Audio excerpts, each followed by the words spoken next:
Good afternoon and welcome to TalkSports, our weekend edition of, the Saturday Sports Special, which is actually a weekend edition of TalkSports, I should tell you. And this afternoon and this weekend, our focus will be on football. After all the hype on Olympics in particular, and track and field, I should say, we're turning our attention now to football. And it's a very important discussion we'll have this afternoon with some very important guests, I would say. And it has to do with the future of football in Grenada. There was so much anticipation within the last few weeks regarding Grenada's participation in the CONCACAF Gold Cup tournament in the United States. And then after that, so much talk about what could be done and what has to be done and what should be done. Well, the could have and should have and things like that. So I decided that, we should have a conversation about football, and decided to reach out to some, with the assistance, I should say, of the Grenada Football Association, to reach out to some people who we believe can share some thoughts on the development of football, started with the grassroots, with the restructuring, if there are any restructuring to do regarding football in Grenada, and hopefully whether or not we can see a light at the end of the tunnel. One such person, and who I reached out to and immediately responded, acknowledged and responded, and I must say that I have reached out to a number of other people with the hope of having a pool of people that can speak to. Some did not even acknowledge. Some did acknowledge, but indicated that due to conflicting, schedules, that they are unable to. Some even said that they will be able to, but just for a limited time. And there are those who said, if you do have a follow-up, they want to be there. But then there are those who just did not even respond. Okay. But I was saying, one such person who responded without any haste.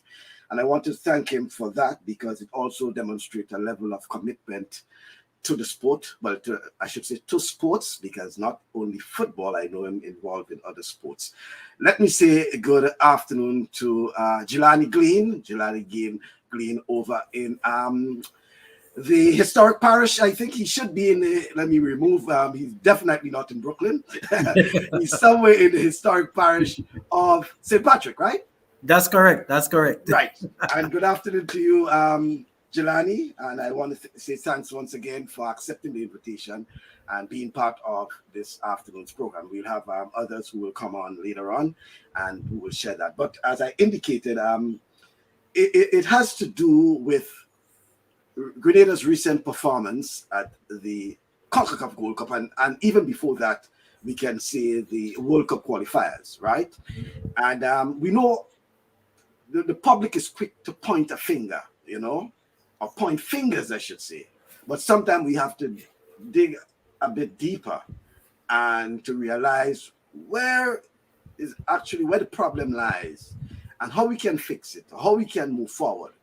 And for you, one who has been involved, and I don't want to say just football, but one who has been involved in sports in Grenada for the better part of your natural life, I should say, including, members of your family, pops and others, for those who looking at the name Jelani Glean, it's synonymous with Neville Glean, and McDonald College, St. Patrick, etc., etc. But let me get from you, Jelani, in probably an opening, what is your thought about football, the state of football in Grenada as it is? We will develop on other areas, whether it's the grassroots, whether it's the Premier League, whether it's the CONCACAF Gold Cup, but just a thought from you on the state of football in Grenada as it is. Well, good afternoon to you, Michael, and thank you for having me. Good afternoon to your viewers. It's a pleasure to be here with you.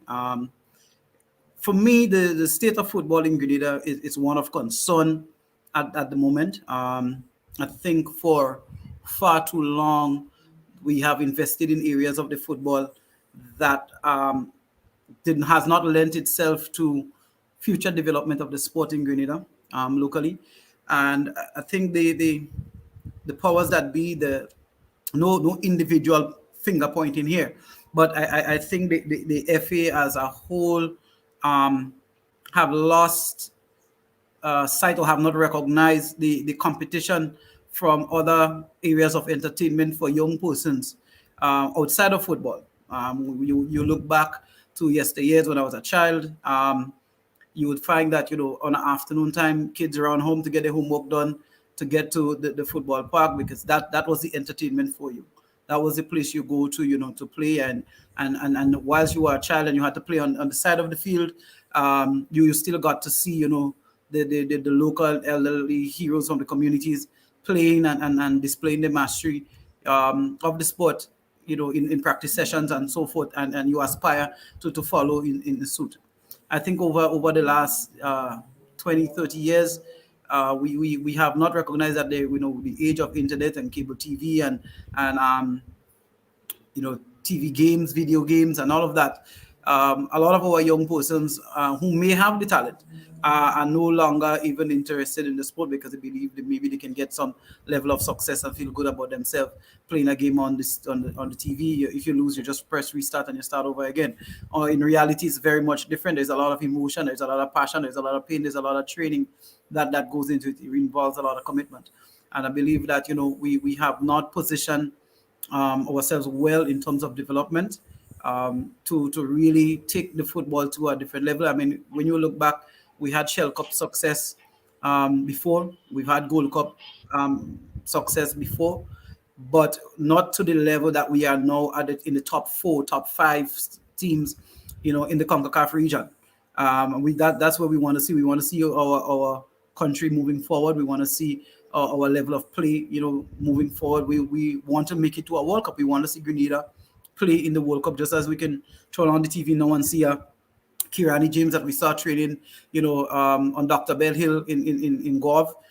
Just as you can look and see, the swimmers, that you see them around schools and so on. Now you can turn on your TV and look at them. Lyndon Victor, you saw him competing in Intercol.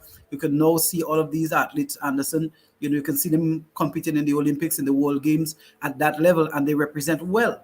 And that's what we want to see for football as well. But we have not been able to invest in the right areas and key areas that would lead to that type of success. We've not been able to get a lot of local talent out there on the international market for more experience or further development than what we have available here locally.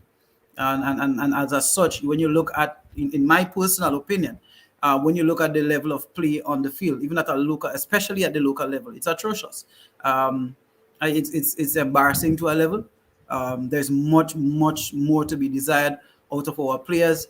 But again, you take the average age of players playing at the local level, and everybody's 25 and above. The youth development really needs to have some initiatives there. We need to have initiatives to export players at an early age, to get them, out, whether it be universities and scholarships, to get them into youth teams, across the Premier League, La Liga, wherever it is that we can get, some form of experience for these players, getting out there and developing their craft. You look at currently, you look at young players like Leon Braveboy, Brady Charles, and many more. Having that talent, for the past 3 years now, from since under 17 level, and they're still here training at a local club, not really getting the opportunity to enhance the craft, to go to a higher level, to understand what it means to be a professional. And without be having professionals here, how do you teach young players to be professional players? You need to put them in a professional environment so they can gain the experience and pass that on to others. I think all of that is being desired at the moment, and there is a lot of need for concern. Well, I'm glad you said quite a lot, and I'm glad you said that, because we'll develop on that. But you said some things there that I recall. A few weeks ago, we had Coach Michael Finley, and basically he was saying that, the professional look, the professional touch. We cannot continue to be amateurs in a professional league, okay? Even if we are amateurs, we have to act professionally here, And yes, in essence, what you're saying, the bottom line is that we need to start thinking at a different level. The whole reorganizing of the thought pattern, because we still thinking. It appears, I should say, it appears that we still thinking of the 70s and the 80s and even probably the 90s, and it's like we're getting left. Yep. We are getting left, and you mentioned some names of guys, and I'm certain there are so many others. If you had the time, you probably could mention that.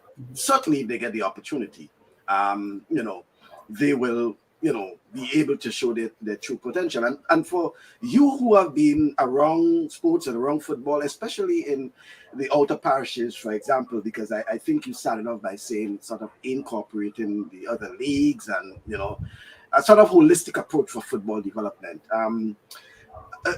Do you think, Jelani, that in all that you have seen, all that you have heard, because you have been speaking to people too, that we really have the potential, and we have the talent, we have the potential, probably in some cases if they're nurtured properly, to make it out on the big scene? I do. I honestly do believe that we have the potential. I believe we have the talent locally. I believe right now a lot of that talent is being wasted.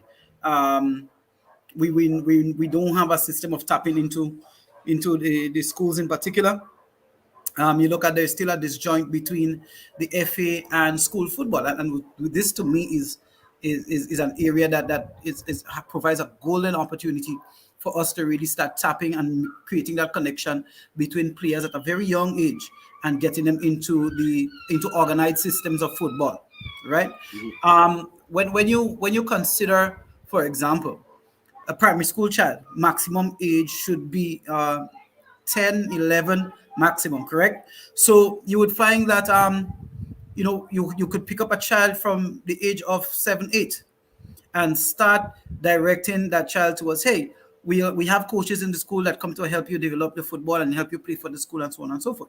But school football is a 6-week program, and it's competition for 6 weeks, and when you're out, and that's the end of you on football for the rest of the year. What other avenues are there for you? And then a child who has come from an area that does not have a club, a local club or so, how does that child then get brought into the system of organized football and organized training?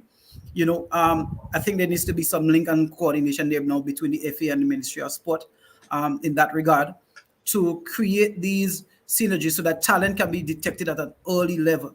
When you look at a lot of the talent that is coming through at international football, for example, there you see a lot of 19-year-olds right now, 19 years old, receiving professional contracts to play on first teams, right? And when you follow the line of these, they've been at these international clubs playing on their B teams, on their U19 teams, already receiving some level of contracts and compensation for 2, 3, 4 years, even more in some cases if they reside in the country. So there is opportunities for our young talent to be developed, but we have to recognize them. We have to have the structure in place to develop them.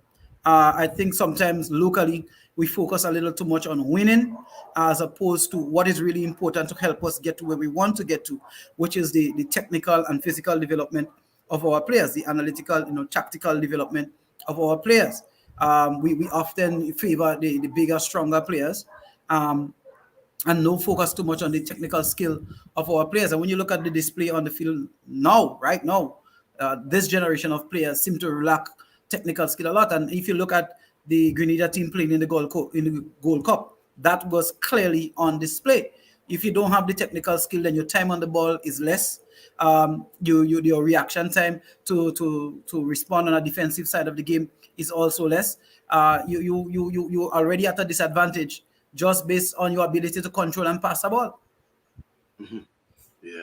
Mm. Certainly, a lot of things, as you say, were on display. And referring to, and in this case, you're referring to the World Cup in particular, and we also had the World Cup qualifiers prior to that. But in going forward, I know we still have the Nations League, in which Grenada is at a higher division or classification, whatever they call it, because they gain promotion. So there's lots in store for football. But as you're saying, that as it is now, it's very important that we look at some of the teething problems, okay, because we cannot continue as usual. So, and talking about the teething problem, in a while we'll join by the coach of the U15 under 17, that's Gerald Bubbles, Alexander, and to get an idea of the grassroots, as we call it, the sort of grass. Well, it's not even grassroots because you are referring to even at an earlier age, right? Yep. Yeah, you are referring to an earlier age at 15 and 16, 17 sometimes. It's sort of difficult sometimes to inculcate certain things in these sportsmen and sportswomen. You need that at an earlier age. So before I go on to Gerald, Jelani, therefore, what do you think could be some of the immediate priorities regarding the development of football in Grenada? Probably you want to name probably 3, 5, but just some immediate priorities you think the FA, which is the Grenada Football Association, who is the governing body of football in Grenada, should address regarding the development of football in Grenada. Oh, your mic. I think I need to get your mic. Yeah, got it. Yeah. So I think that we already have a structure in place.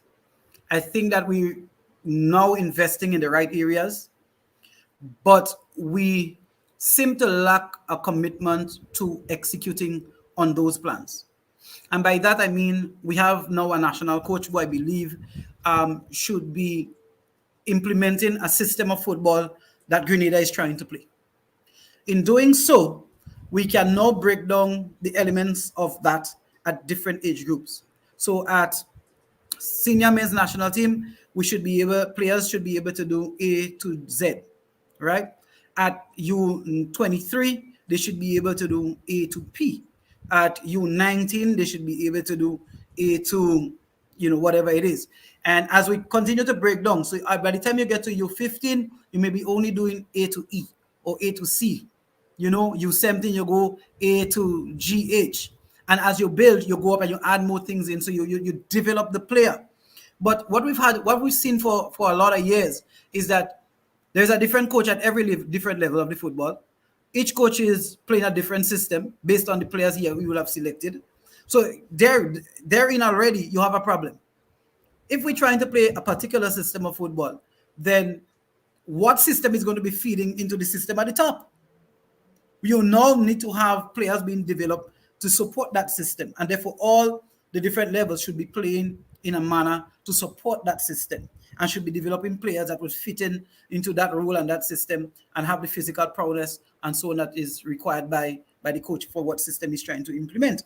Right? I believe if we commit to that, then we'll find that at every level we can now feed into this development and moving forward. But to get to the national level, there must be a platform from which you select players. Currently, we select players from our Premier League, our U15 tournaments and so forth. But that is at a club level. I believe national players should be selected at a parish level. So just as we have the PO Grenada Cup, I believe that's the platform for selecting national players. If you cannot make your parish team, how in God's world can you make the national team? Right?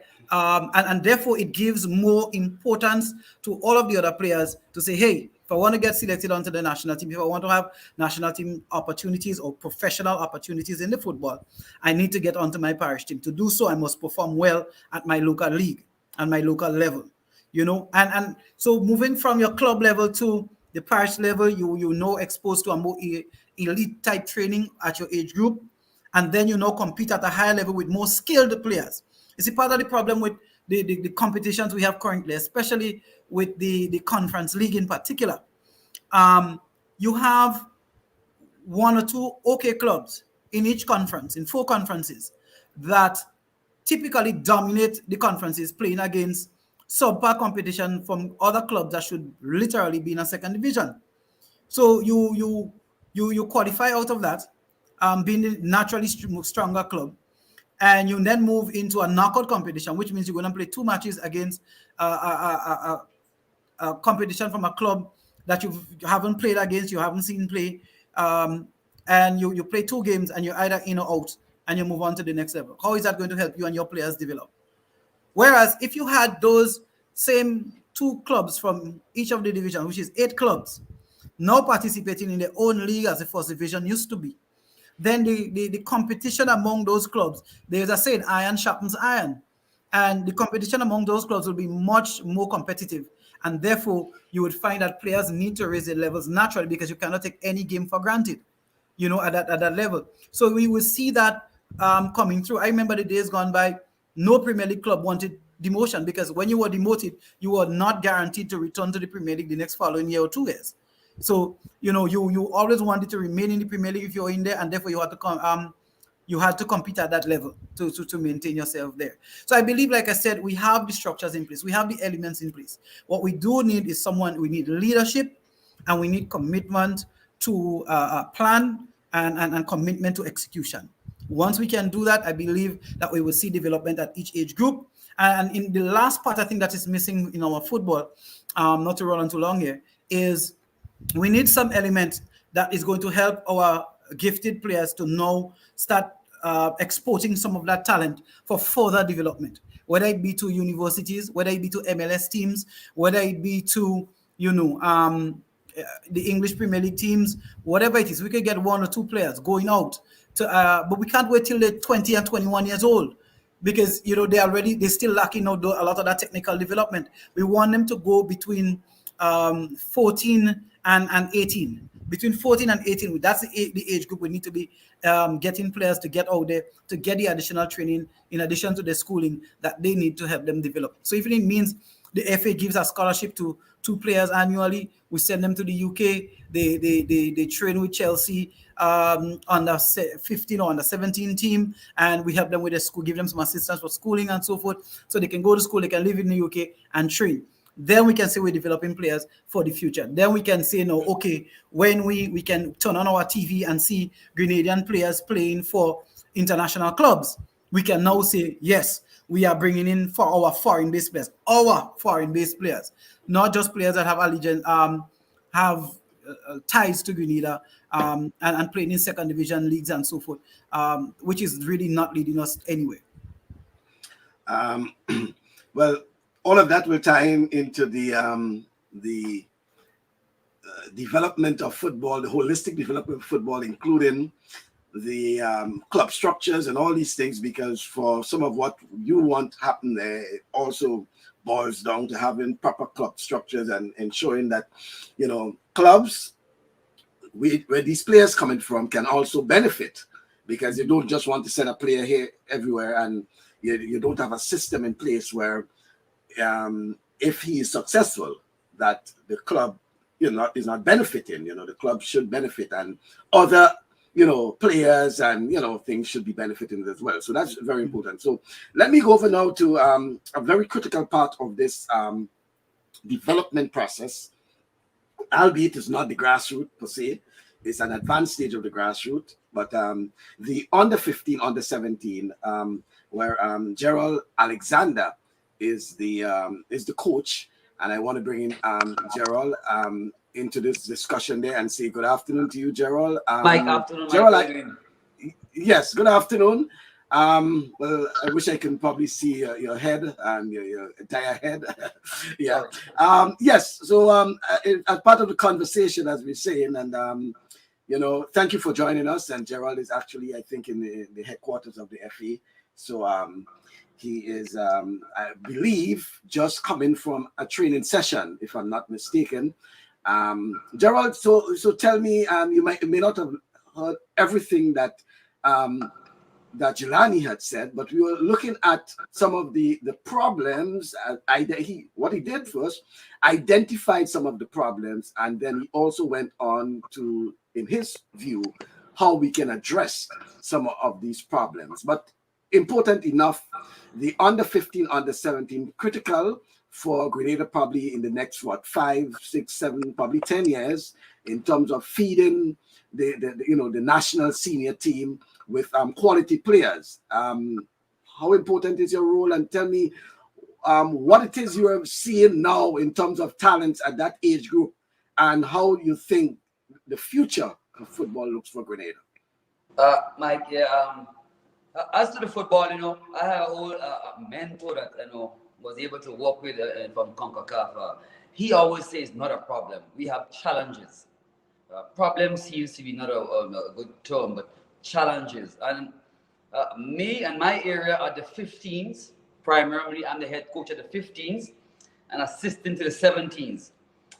My experience, the last 8 years, Mike, I think it starts from the grassroots level. That's where the challenges really lie. When I say the grassroots, I mean the fundamental of children having a ball just kicking around in a park or in any ground. It doesn't really matter where it is. We have lost that. Once you lost that, Mike, we lost a true talent of natural talent from the children.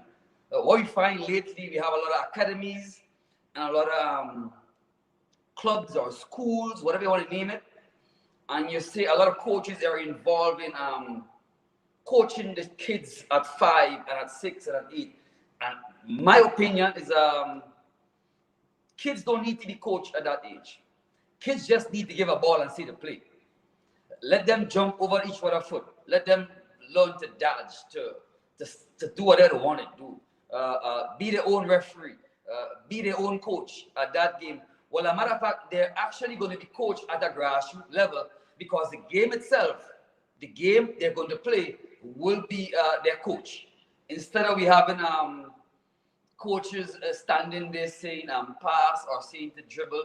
So the children at that age, ability to solve problems on their own is gone because everything is structured through the way the coaches or teachers or parents or anybody who guides them. They have lost the ability to solve problems on their own. And this is where we need to go back. So the kids are Saturday mornings, Sunday mornings, in the afternoon, anytime. We have a ball, we put 2 goals up. It could be slippers. The goals could be shoes, it could be stone. Let's just use for example. And allow the kids to play. Now, when we go now to, let's say, 10s, 11s, 12s, U13s, that category, and the coaches are at the club level, private academies, what have you, doing their thing. What I got to realize, like the kids that come to us for U15 trials, football has 4 pillars: technique, tactical, physical, and psychological. First things first is technique. When they reach to us at 15, trying for national team, they have 0 technique. Absolutely no, but they're strong, they're robust, they endure, they're quick, they're powerful. So it tells me a lot of attention is given to the physical attributes of the player, not the technical one. So now we find that at the 15 level, we are now have to go back and teach them how to control, how to dribble, how to pass, and all these factors, which I think they should be coming in from a grassroots, from a U10, U13 area into the national program, pretty average, pretty okay with technique. So from there, we just enhancing it, and then we mostly focus on, like Jelani was saying, style of play, which is far more on tactical. Who, when, where, and why. The how should be somewhere along a 60 to 75% okay. No problem. That's what we work with. But you having kids coming from throughout the island that has next to no technique. Whether it's to dribble, whether it's to run with the ball, whether it's to control the ball, whether it's to pass the ball, whether it's to whatever it is. And because of the not enough grassroots, and meaning kids just play. That's we need to go right back before we even think about going forward. If we're not going back to that, you're going to quickly realize we're not going to know it. That I think. Secondly, no, keenly, very keen, like Jelani was mentioning, coaching. Now, this has nothing to do with I trying to call out any coaches, because I'm a coach in the process of learning and still will learn every single day. That's what I do. I accept the fact I am a coach learning. You see? Now, if we don't want to accept that we need to go back and learn how to teach, everybody's a coach. So we have no teachers. We need to learn to teach. Coaching, my staff, we say, when we come to training, we are teaching. When the game is playing, we are coaching. So it's a difference. That's how we put it. So we actually teach on trainings and we coach the game when the game is playing. That's how we do. Now you'll find a lot of times we lack that. Iceland, I think in Europe, back I don't know 2 years. I don't keep up with it well. I think they did an amazing job. And Iceland's strategy was they tried the best to make I think 90-70% of the coaches be a UEFA A license certified. And I think that's why Iceland was able to make an impact the last time round in the Euros, not the recently won one before that, because the coaches and they was pretty qualified in how to teach the game. And this is why Iceland started to taste success. They tend to tell us, small island, 100,000, resources limited, options are limited. That is true. Yet Iceland was able to, I think, hold England 1-0. I mean, Premier League champion. I mean, England football is one of the top, or if not the top in the world. And Iceland, I think, beat them 1-0, I believe. And the world like, wow, how that happened? Why? Preparation of coaches, organized football, grassroots football, youth football, grassroots football. Once we strayed, and we, in my opinion, have strayed from the grassroots. I think the last time we had a good grassroots run, now that's my opinion, is in the time of Mr. Lester Smith, previous director. Because I was one of them working with him. Myself, Coach Platts, Coach Raquel, he used to rock us up on weekends, man, and we go through the ins and outs of outlets. I have learned fees and grounds that I never knew existed in my entire time. I never knew what a ground way through Lester Smith. And I saw a change in the football. There's one gentleman that I must give some recognition to. We're coming to the children football in this country is concerned. Well, it's more than one, but I will just stick with this gentleman. That gentleman from Upper St. Andrews, I think his name is Chess. 6 years now, I have been working with 8 years, but mainly 6 years, with the 15s area. And the chunk of the players will come from that gentleman academy. And it goes back to what I said, grassroots. The kids are there. He's there every Saturday morning, and the kids are allowed to play. Yes, a few drills in and out, but the environment is set to play, and the kids solve the problems. So this is why I find sometimes, when I had to finally pick a team, I look back at the history of where did you come from? Yes, Paradise, because Paradise affiliated with Mr. Chess. But you look back at the children, they actually come from Gossam, I think is his name of his club. That gentleman makes a massive impact in our youth football in this country. And we need more like that. And the more of that we get, now we're going to start to talk about the development and the forward thinking of football. Yeah, once we stray from that, I think we have a little problem facing us. And we have strayed from it. Like I said to you, the last time I remember we had a lot of that was with the days of Mr. Lester Fitzgerald Smith. We need more of that, Michael, and I think we're going to make a change for the next 8 or 10 years, 12 years to come. Yeah, I think the person you're referring to in St. Andrews, Mr. Andal, I think is Mr. That's Andal. the gentleman name. Right. I'm not too familiar with the name, but yeah. I know where the tree come from for sure. Okay. And you mentioned Lester Smith, and I just have a comment there because I think the person was making reference to a comment, some statement from Jelani at the time. He said, excellent point, and we are definitely lacking in that respect. The grassroots programs are very important for the development of football in Grenada. For example, what Lester Smith is doing with his program is highly commendable. You have to invest in these young kids and talent at an early age and not when our coach recognizes a promising and prospective talent. As a coach, you have got to do the hard work and be committed to developing the young talent, not when they are 18 and 20 years old. Well, talking about 20 years old. I'm certain he's not 20 years. I'm talking. Let me introduce Mr. Carl Lee. Lee is the manager. He's the manager for the Grenada team at the most recent Gold Cup tournament, and I have to introduce him here at this point because I don't think he will be with us for the duration of the program.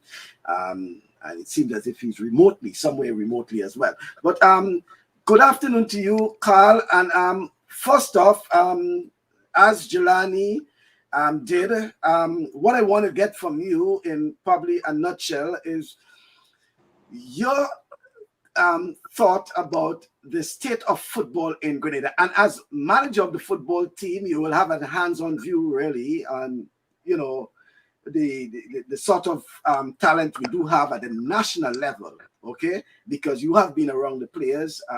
You're the one who have been having more or less direct contact with them.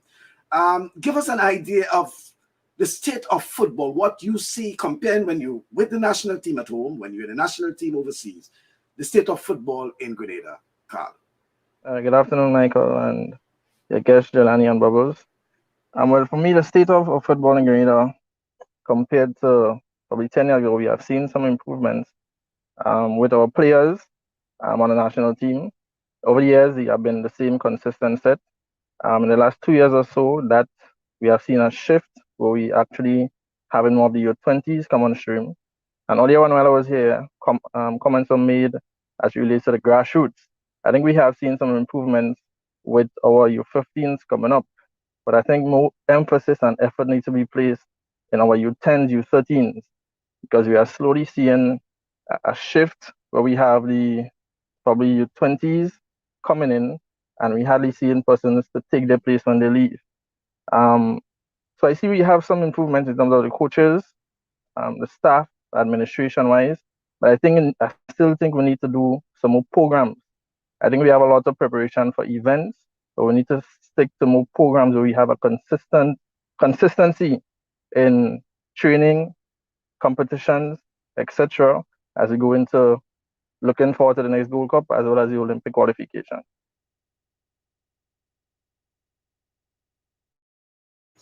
Yeah, it's very important, Carl, what you were saying there, because we're reaching a position there where you have to look seriously at what is at offer in terms of football and football development for Grenada, okay? And we have to give it a hard look. And it's no more of the sugar coating, as we'll say. And first of all, I want to say thanks once again for taking the opportunity. Not many, managers will do something like that, and being honest and being frank about it. And again, someone who has been involved not just in football, I would say, but sports in general, like Jelani, will have a kind of idea of what is happening, where we have come from, even though, sort of young, where we are now, and where you think, we should be heading, and based on what we have, what we can do, and what, if you mind sharing with us, you have been speaking to some of the players, or probably all of the players as manager, obviously, you will have that sort of relationship with them. Do you get the feeling, Carl, that the players do believe, as all will do, that we have what it takes to play at that level, to play at the international level, but probably there's something lacking in between? Yeah, I think hearing from a couple of the players, they need more of that international exposure, whether it be contractual agreements with European teams or even teams from the Caribbean. Most of the competitions we play as local players are teams in Grenada. And when we go out to play, we play players that, of course, they are professionals. They play that daily, and that's their job. So I think most of the players are looking for the opportunity to be contracted by teams abroad. And I think we need to bridge that gap with them getting agents and so on, so they can get to that level and be experienced in international football. So I think that's one of the main things we are lacking, giving our players that exposure to to play international football on a weekly basis, on a monthly basis. So when they are called upon to represent Grenada and seeking more local base, they already have that experience to bring to that national team, whether at the U15 level, U20 level, or the senior team. So I think the international exposure that they need, contractual wise, so they can get that experience. Mm-hmm. And I think it goes back to what you, Jelani, you have been saying all along, and I think that is the point you ended on before we introduced Gerald, is that giving them that taste of international competition, because of course, if we want to be in the big league, if we want to be in the big dance on the big stage, they have to have that, and it's all well and good and I'll come back to Carl in terms of some of the young players who have gotten, the debut and thing like that. So it's all well and good for them to get, some sort of experience at the Gold Cup level. But you're also saying it goes beyond that. It's much more than that, Jelani. Yes, I totally agree that it goes way, way beyond that. Like I said, I believe we're trying to help those players get that type of experience at too late of an age. So, even the players at the national team level is asking for, okay, they would like the opportunities to get the, these contracts and so forth. But quite frankly, they're not ready or they're not prepared for that type. The technical skill development, professional attitude and behaviors, all those types of things play into, you being ready for a contract and getting the opportunity at that level. And that's why, a lot of the teams, they invest so much into acquiring young talent, at a very early age so that you can start teaching them to be a professional. I'll give you an example. There's a lot of change going on at Club Barcelona FC right now. And you look at, there's also been huge investment and change into the La Masia camp, which is their feeding ground for, top players coming through. And you look at some of the changes and some of the stipulations that are placed on players. And we're talking here 14, 15, 16, 17-year-olds, right? And these players, no cell phone during training, no tattoos and so on their bodies, on their persons, just to ensure that they have that level of discipline and commitment, and they maintain that level of focus as to what is important so that they can earn a livelihood in the future through football. Of course, they're catered for, prepared for, taken care of in many ways. And that has to do, that we also have to do some investment here in terms of that locally, because you can't ask a child coming out of poor parentage, didn't have breakfast to go to school today, spent all day in school hungry, frustrated as ever, then just leave school in the afternoon and find his way from St. Patrick down to St. George for a training session with the national team. He doesn't have gears. A lot of the little things that go into positioning a player to really benefit from a system that is in place, that is designed to help you succeed. And I think that is where the focus needs to be. It's not just on having players, in the international market playing. Our goal right now has to be on the focus on the system and creating the conditions that's going to support it.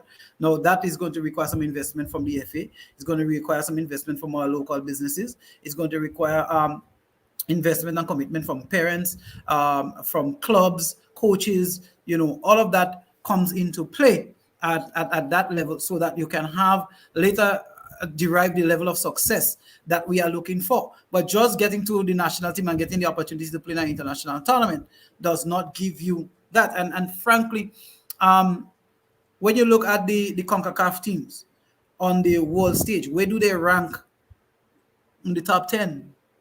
You get where I'm coming from. A lot of the top 10, top 20 teams are European based, South American based. We don't have our CONCACAF teams. So even CONCACAF is not the standard you're aiming for. MLS is not the standard you're aiming for. It's an opportunity. It's an improvement on what you have. But still, you want to aim higher and you want to channel your players into the places where the improvement is growing. And as such, I think we need to have that investment, like Bubbles mentioned earlier. We have coaches, like I said, early in children's age, we're teaching children to win. And therefore, we often select the bigger, stronger child to put out to play, because at that age group, he's going to be successful based on his strength. But what happens when he hits puberty and the other child grows and gets muscles too? But that first child was learning technique and skill and all of that and problem solving. So when you get to 15 years old and I get into puberty and I grow and I get bigger and stronger, I'm big, strong, and skilled versus you who big and strong and don't have no technical or tactical skill into apply to the game. So of course I'm going to get opportunities that you aren't. So I think that's where a lot of the investment and focus needs to be at this point in time to take us forward. Mm-hmm.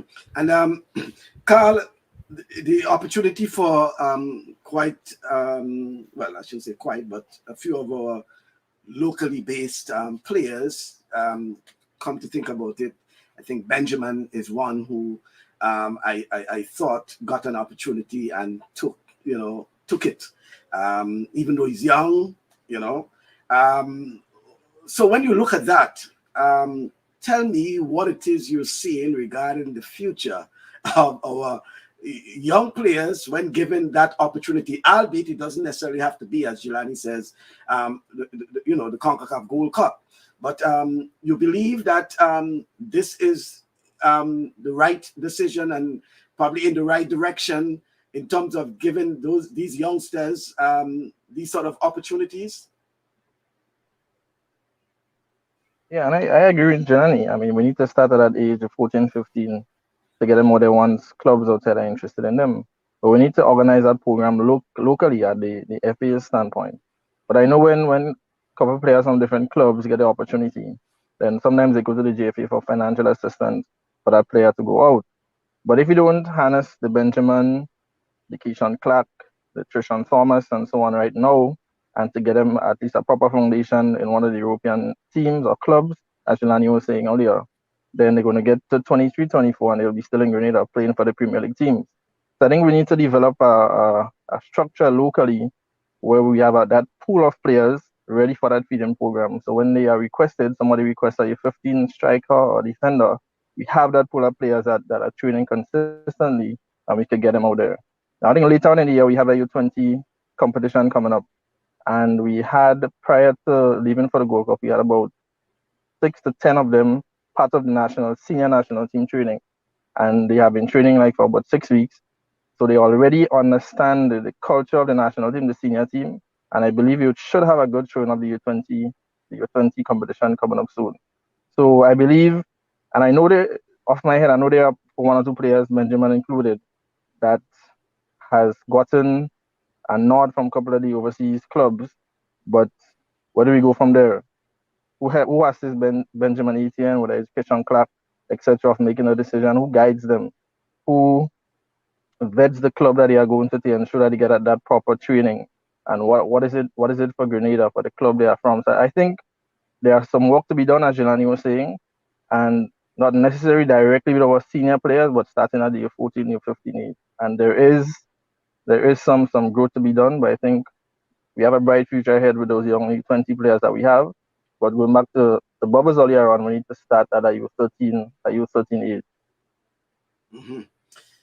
Well, Karen Batista said we are working on a major camp in Grenada next year and would like to connect with Jelani Glean, MB. Can you connect me with him? Thanks. Certainly you will. Even without Jelani telling me that, I will do that. You will be able to get in touch with Jelani. Let me see if I can get in. I know Michael Finley is expected to join us on the other part of the hour, but I want you guys to comment on this. He made this statement, I think it was before Grenada or during the tournament itself, but definitely before the final game. It had to do with the coaching staff of the Grenada time team. in football, but you only can deal with what's in front of you, and that's what we're doing now. The group has been great. The staff is outstanding. And one of the great benefits, Michael, that I have seen since I took this position is I selected an all Grenadian staff, right from the coaching staff all the way down to the medical staff.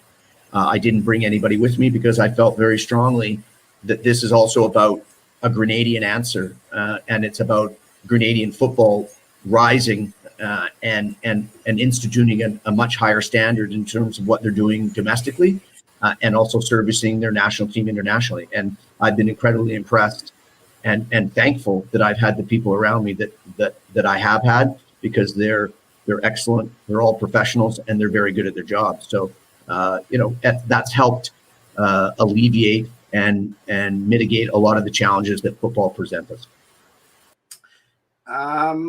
Yeah. So let me go back to the guys now. First of all, Carl,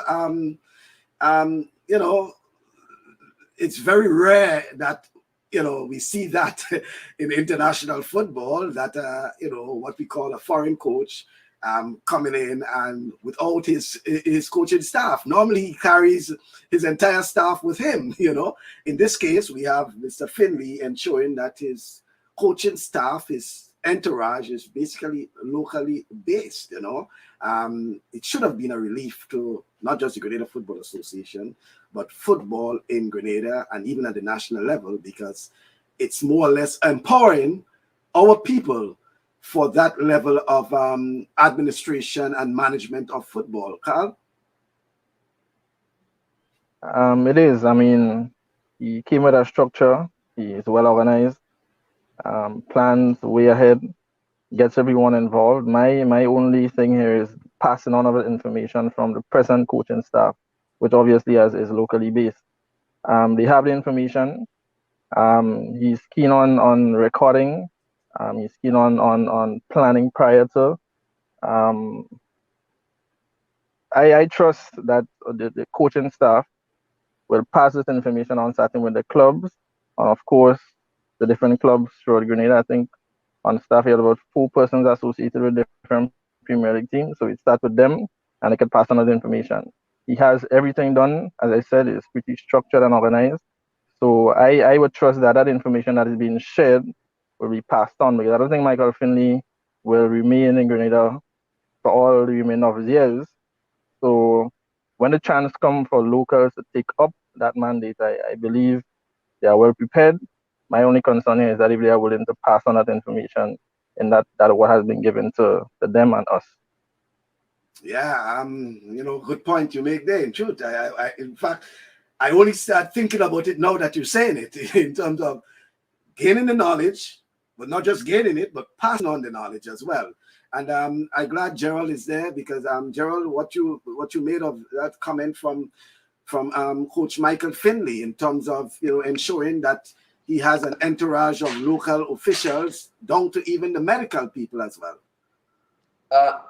Mike, with Basca, with the national team, I am not very close with the team as yet, but from my observation, and I saw how head coach Mike coordinate his team, the meetings, the discussions, the planning.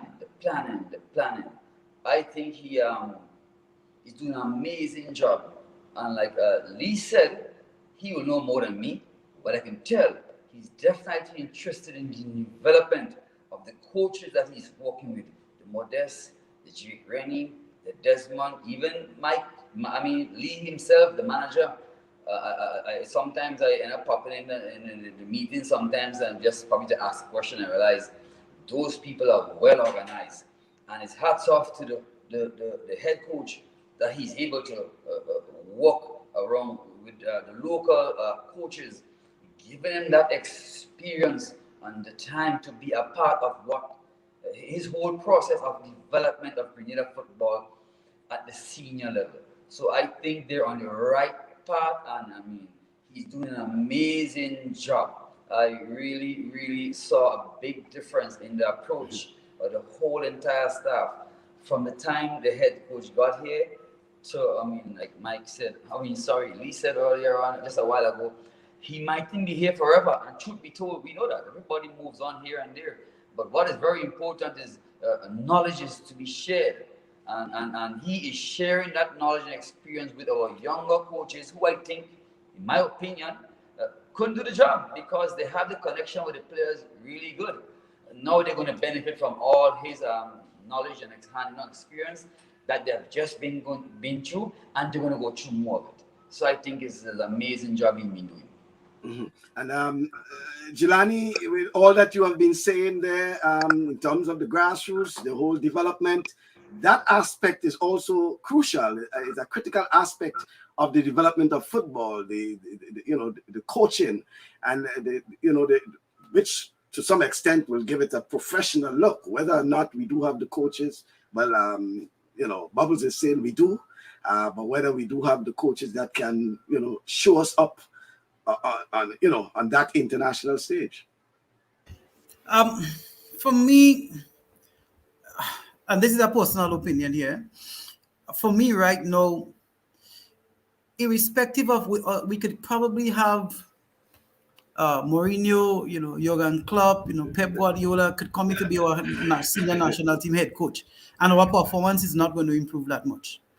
Organization and so on helps to a certain extent, but I think the juncture at which we are at currently requires a unique type of coach, a coach who is willing to develop an entire league, to develop an entire nation's way of playing football, as opposed to a coach that is looking to get immediate senior national team results.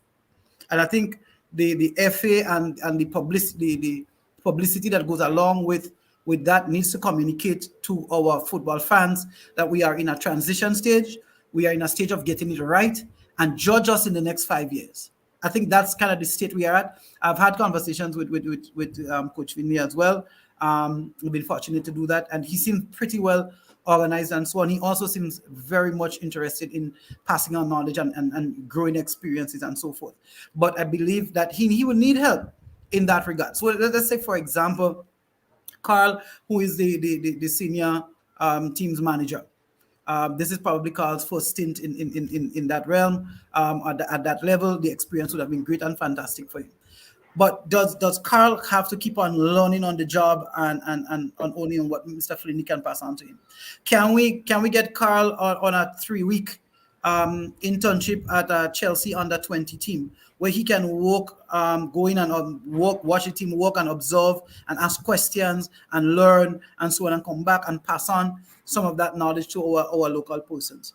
I've always been one, for example, it's been many years that I've proposed to the FA that we should have at every level qualifications. I know that for our coaches, for our medical personnel, for our referees, our referees, in particular our officials,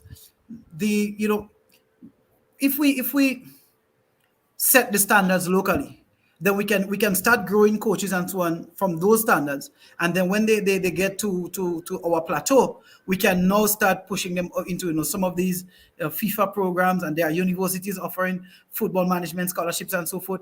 You can now go to university and get your degree in sports management, in football administration, those types of things that can help us to see from the FA administration point of view, the business side of football and how it's supposed to be operated by professionals.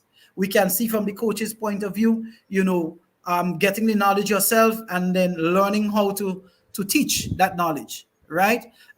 We can get from the official's point of view, what it means to be professional, what it means to be, how you manage refereeing games. Too often you see referees looking at games and trying to figure out in their minds which rule applies here while 2-3 plays go on and another incident happens. So we have a clash of rules and which one takes precedent, and they make bad decisions. I don't often blame them. As a matter of fact, with our current national team performance in the Gold Cup, I was very pleased. Persons may think I'm out of my mind to be very pleased. But given what is the reality on the ground, what we've been working with, what the coaches have at the raw material, I think they did very well. I think they did their best. They probably even did a little above expectations. Now, probably we are basing our expectations generally as a public and a football fan, of what we see on TV and at the professional level. But it's one thing for us to be playing, guys from Trinidad and St. Vincent, and it's another thing to be playing, guys from Mexico who have, professional contracts and so forth. And it's quite another thing to be playing against Lionel Messi and Argentina squad.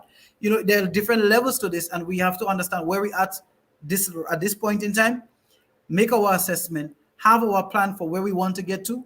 Even these young players we're talking about, like Carl pointed out earlier, who is going to, when we identify the talent, who do we have employ as an agent working on the behalf of clubs in Grenada, reaching out to clubs, having the contacts, having the personal and direct contacts with clubs that we can market our players to these clubs. I mean, I just a few weeks ago I set up an email for my local club, which is Eagle Super Strikers, and within a matter of a week or two, agents from South America and so on are emailing me to ask me if I'm interested in players, under 15, under 17 players from their area that could come over.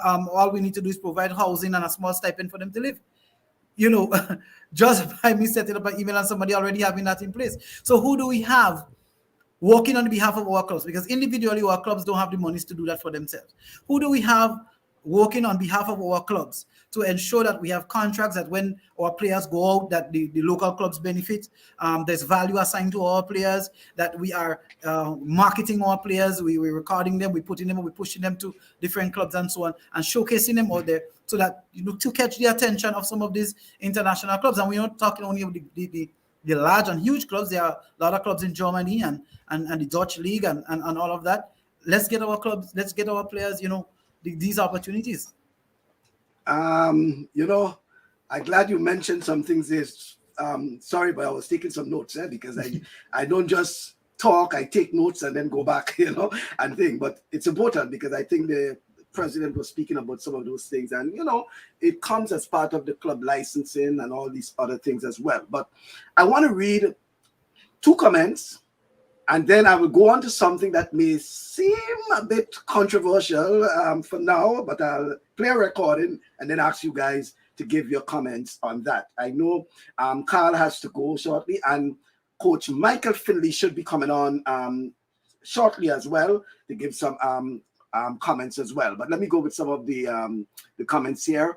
Rudy and Sylvan, who is in Canada, is saying the quality and attitude of players that we have today is not the same as when we play in the old days. So the coaching will have to change to adapt to the players we have now so they can understand how football is played in today's game. You are all right about what football should be like in Grenada moving forward. And then Cleve Depredine, who is in New York, is saying profession, and he put full-time versus hobby, my time, as he says, breeds mediocrity. Disincentives of equity will always tilt the scales unevenly in favor of inequality when sent to perform on a big field in a big program. Hence the reason those who are exposed on a different level, like the overseas, tend to improve not only in skills, but in attitude as well. So yes, it is, quite interesting indeed. And this is great stuff by Jelani, and I hope GFA is taking note. Well, I think they are taking note. So talking about taking note, let me give you this, guys, and then... And like I say, Mike, I think whether or not clubs like it, for Grenada to be taken more seriously in terms of its football, I make a strong statement here today. The GFA Premier League should play only in the national stadium until such time that we can attract the revenue and funds that will cause us to be able to sacrifice and take it to other venues. We can play other competitions involving our Premier League teams in these other venues, but I am strongly of the opinion to raise the bar of every aspect of our game in Grenada.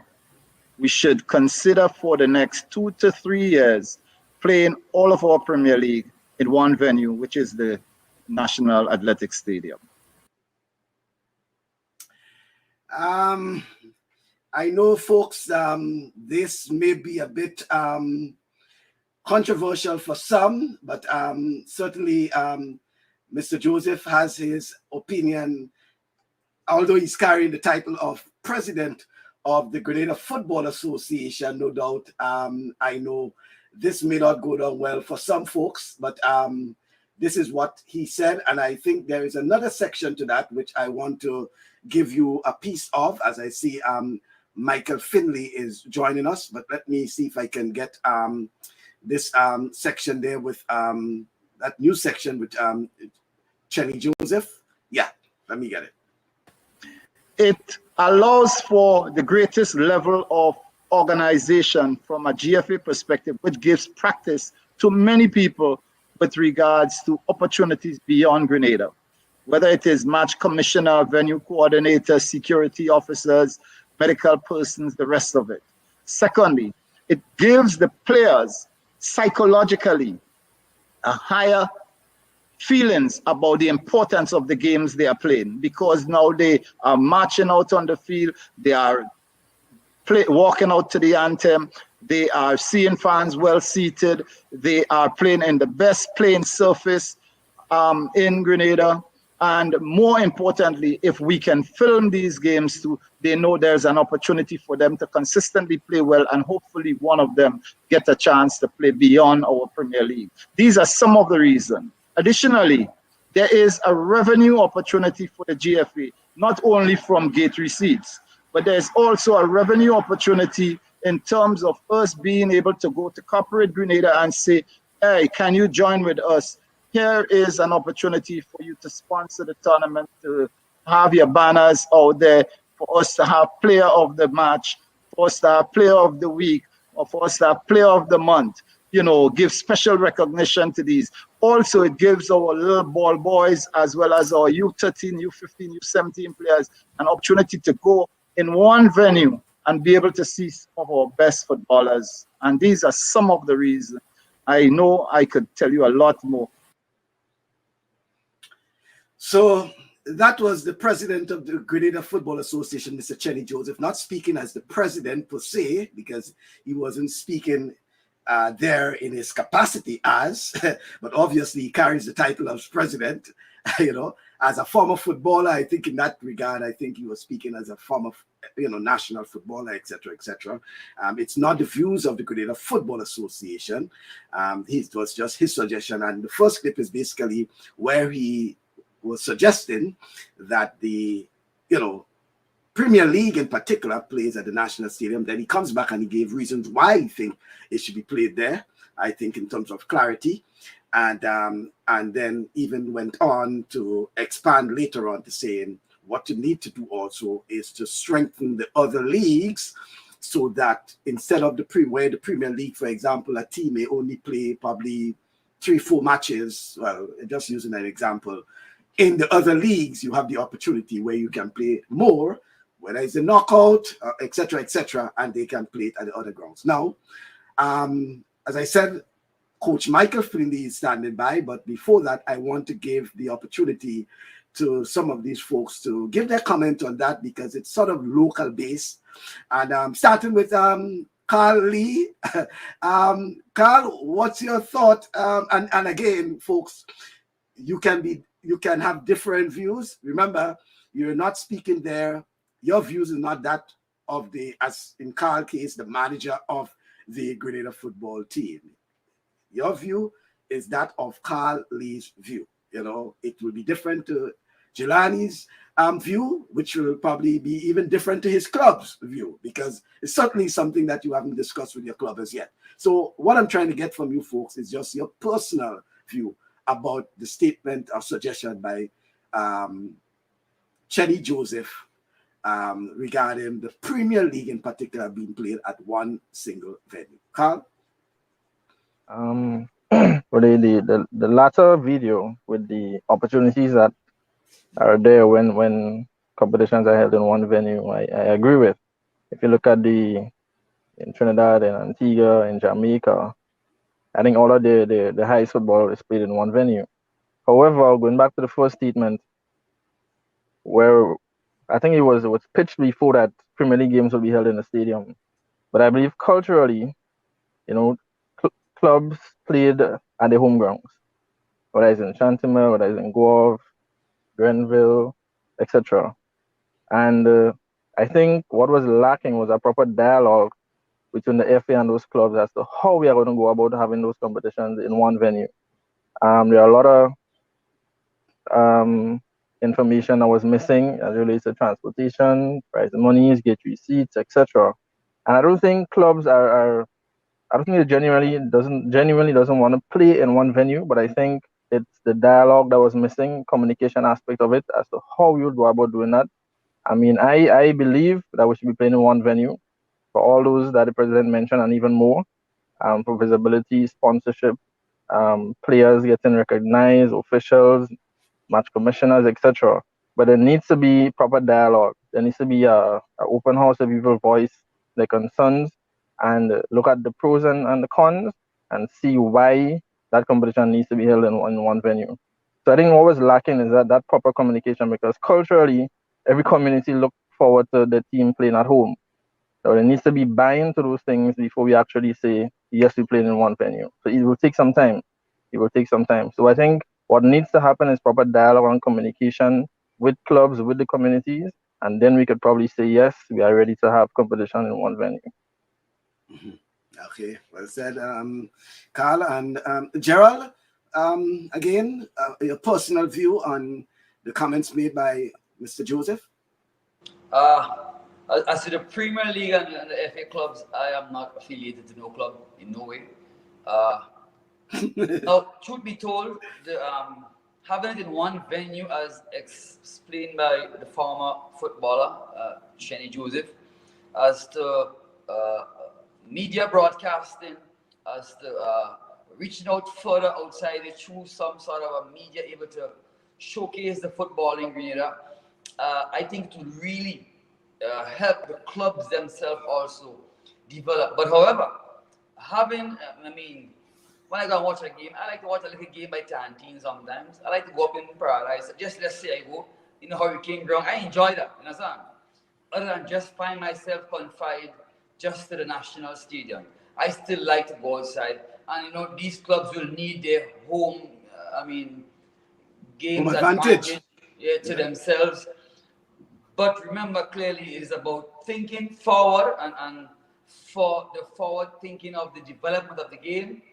On that end of it, I believe, for the time, the National Stadium will really help us to get some sort of things in order, whether it's revenue, so that we can go back to the clubs and help them set up the area so that we start to have the back and forth sort of a home and away games.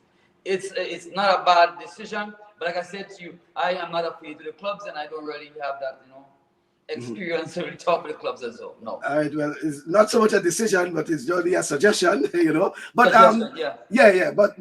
point is taken, and I think it goes back to what Lee is saying too, that what is needed is the dialogue, what is needed is the conversation, the communication.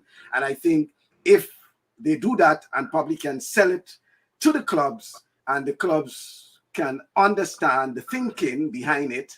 And when I say they, it's only a suggestion by Chenny Joseph.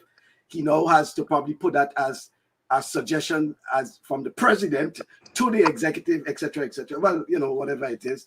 But it's something to think about. So certainly Jelani, who is representing one such club and no doubt a parish that is very synonymous with support of football, and I'm speaking of St. Patrick.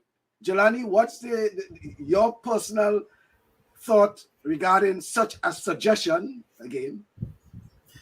For me, I look at this from three different vantage points.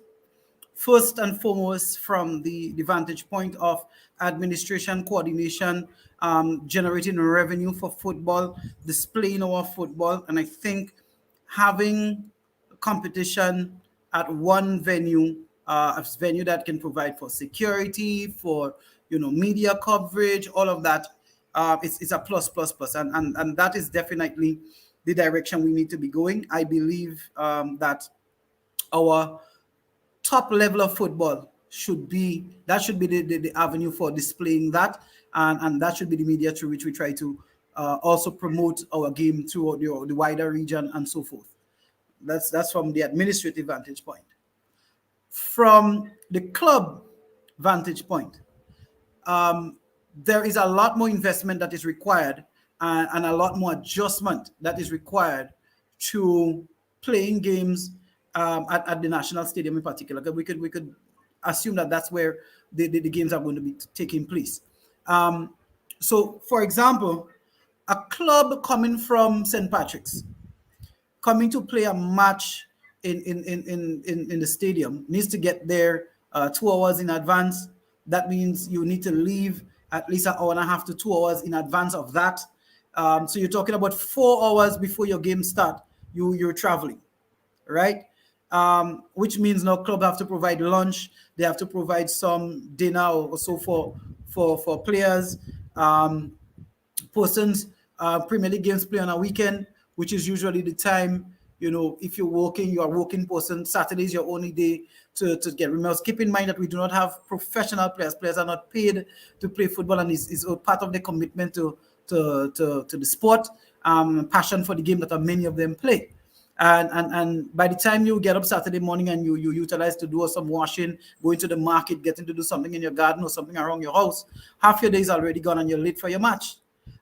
So there needs to be more dialogue and support in terms of that and working out the logistics for how this is going to make sense for clubs, especially the clubs that have to travel from far. So even if you play the first game, you're leaving early up in the day where your players can't get to do anything at home. If you play later on in the day, you're leaving so late in the evening that you're getting back even later in the night. So it's 6 of one and half a dozen of the other in terms of sacrifice and so forth. So I think some logistics needs to be worked out there and help the clubs and assist the clubs in finding a solution that works there for them. Okay. Thirdly, and finally, this advantage point of the fan. Can you imagine, Michael, if you were not, for you to see your local heroes from Queen's Park Rangers or the teams that play in St. George's area, the Carnage Boys and all of that, for you to have a glimpse of them playing, you had to travel to 4 recreation field in Sotez to get a glimpse of that. Do you think any of the little boys and girls that you grew up with in the Riverwood area would have been able to ever get a glimpse of that? Would they have the passion? Would they have the love? Would they see the idols play and display the skill that have that drive in them that I want to do this, I want to be like that? This man passes here every day. I look at him practicing in the game. Look at him. Wow. Look at his display. Look at that goal. Look at that pass. I think it is important to maintain that in the football, especially right now, because we already find ourselves as Gerald would have pointed out earlier, at a very young age, a lot of the kids are losing passion for the game. We have competition for entertainment from other avenues. You go to a football game right now, and the kids are sitting at the venue playing games and so on their phones or on their tablets during the game. That was unheard of in my time. So, I think we still need to have our teams playing in our local venues, even if it means it's a different competition. We know before we had, the Heineken Cup and, other competitions that you get to see the local teams play. But I don't believe that we should, in a vacuum, remove all the Premier League teams from their home bases and just place them to play in the stadium without having an avenue for them to perform and display their skills and talent in their home areas to stay connected to the communities and the little boys and girls that are there and looking up to it. Remember, right now, Premier League, it's 8 out of 10 teams out of the city. So you're looking at eight major communities where you are, the kids are not able to, because let's face it realistically, they would not be able to get up every weekend and come and look at the clubs play in St. George's. They wouldn't be able to make that sacrifice. It's an economic. There's some economic implications there for the fans as well.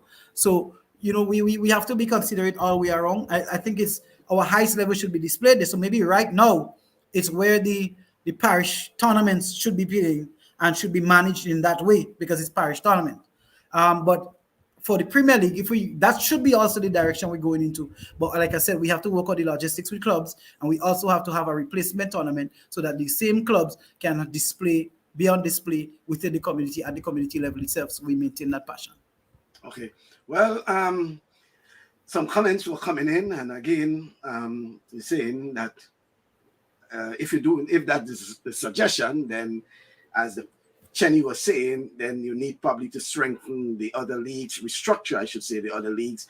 And I know Carl has to go in a moment. Carl, you still do have to leave. And we have Michael, who is standing by. That's Michael Finley. But let me get some comments that came in there. One from Guilty as Charged from Chenny Joseph. He is saying that the idea of the Premier League is one where you can increase the number of matches our top teams play from 18 to 36. Hence, the home and away game can still be part of the Premier League. On the contrary, Hiram Batiste is saying absolutely not. You will be eradicating the cultural aspect and home advantage for each team. Maybe we say all playoff games are at the stadium. And someone asked the question, I just can't put up these all caps, but he basically was asking the question about, it's nice having all the clubs to play at the national stadium, but the question is that who will be subsidizing the clubs? And Chenny is saying the GFA should subsidize expenses for clubs, which is, pretty logical. And then he says the tournament can be 4 rounds, home, away, and 2 at the stadium. So again, it appears that it is a suggestion, but at the same time, an opportunity for dialogue, for discussion, for back and forth, for refining, and at least coming up with something. And then Clev is saying individual skill sets should be identified, but must not become the identity of the clubs, including the national squad. Less focus must be placed on individual highlights for exposure and placed on team synergy in order to synchronize togetherness and understanding while incorporating individual skill sets, which will not escape the keen eyes of the attentive scouts. And that was a comment regarding, some of the prior comments. Kyron is saying, or unless there is revenue sharing among the Premier League clubs, we can start with that proposal first. And Jenny said, this does not take away from other competitions, and that our top clubs need to play more than 18 games as amateurs to match professionals. And I think that is a fair assessment. These clubs are playing too far less, matches. But it's an opportune time, I think, for me to say good afternoon to Michael Finley, who is with us, the coach of Grenada's national team. Probably before I get on to Michael Finley, let me just put in another Finley here. This is Finley Jeffrey saying, this should remain a suggestion and no more. Yes. So yes, let me go on.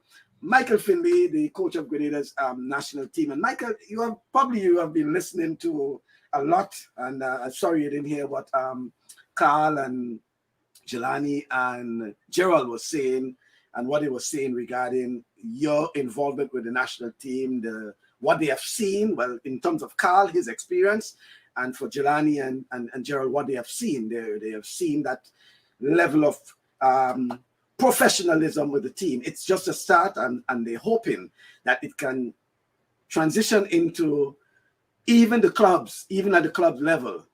You have been around, you have been in Grenada a couple of times, and you have been able to see some of them operate. In a nutshell, Mike, and probably as an introduction, give us an idea of the state of football, in your personal view, the state of football in Grenada. Well, first of all, hi, Michael, and hi to all of your listeners and also your guests. Of course, Carl has to speak highly of me or I won't have him back. That's the first thing. So, and of course, Bubbles cuts my hair sometimes, so he has to be nice to me too. So Jelani and I have to figure out why he should be nice to me. But no, always good to see everybody. I have been listening specifically to the Premier League discussion. And I'll actually go to the end of my comments, because everybody who just spoke there is very experienced, very well in tune with Grenadian football, very experienced in the Premier League and its activities and actions. And what I get from it is this, is there's generally a shared vision and consistent view that the idea of centralizing the Premier League is to the advantage of player development. What Carl said, which I think is very key, is the word dialogue.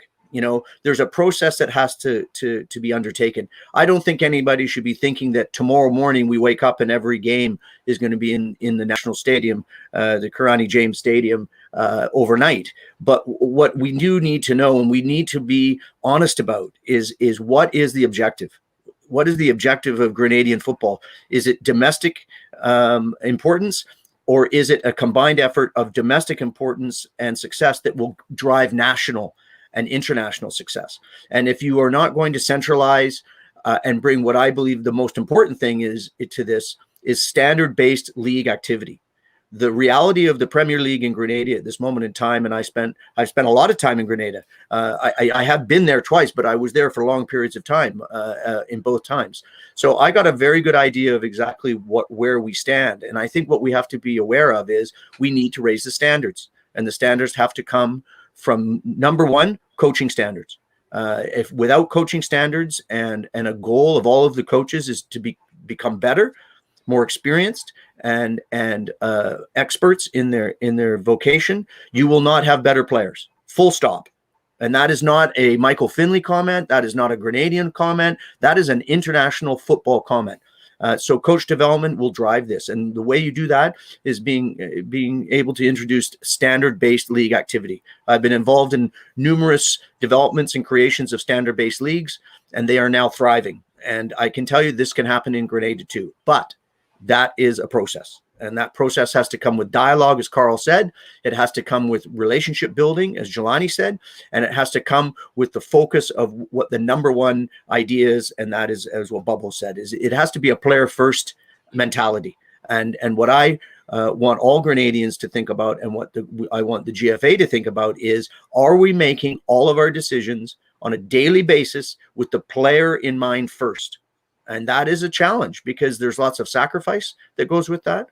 And there is also the challenges as it relates to where you fit in that process, because it does come with casualties also. And I think you got the attention of us, you know. But you know, importantly though, Mike, is the whether or not, and yes, we do understand it, and I think is a central theme regarding the dialogue. But from your experience on the ground in Grenada, do you get the impression, Mike, that the clubs, the stakeholders, are willing to engage in dialogue for the future development of football in Grenada? Oh, I think so. I think so. They have their own interests in mind also. They have to. And as you say, culturally speaking, there's an important piece that lies in each of the parishes, and the driving of the sport and the driving of the players and the fans around. I totally understand that. And I think each club does have an interest in that dialogue. But I have to also say that there also comes a time where you must be very sacrificial about football as it relates to the development. And what I'm saying is, you know, there's an old saying that came out of Renus Michael's world, which was always every great coach loses his greatest players or her greatest players.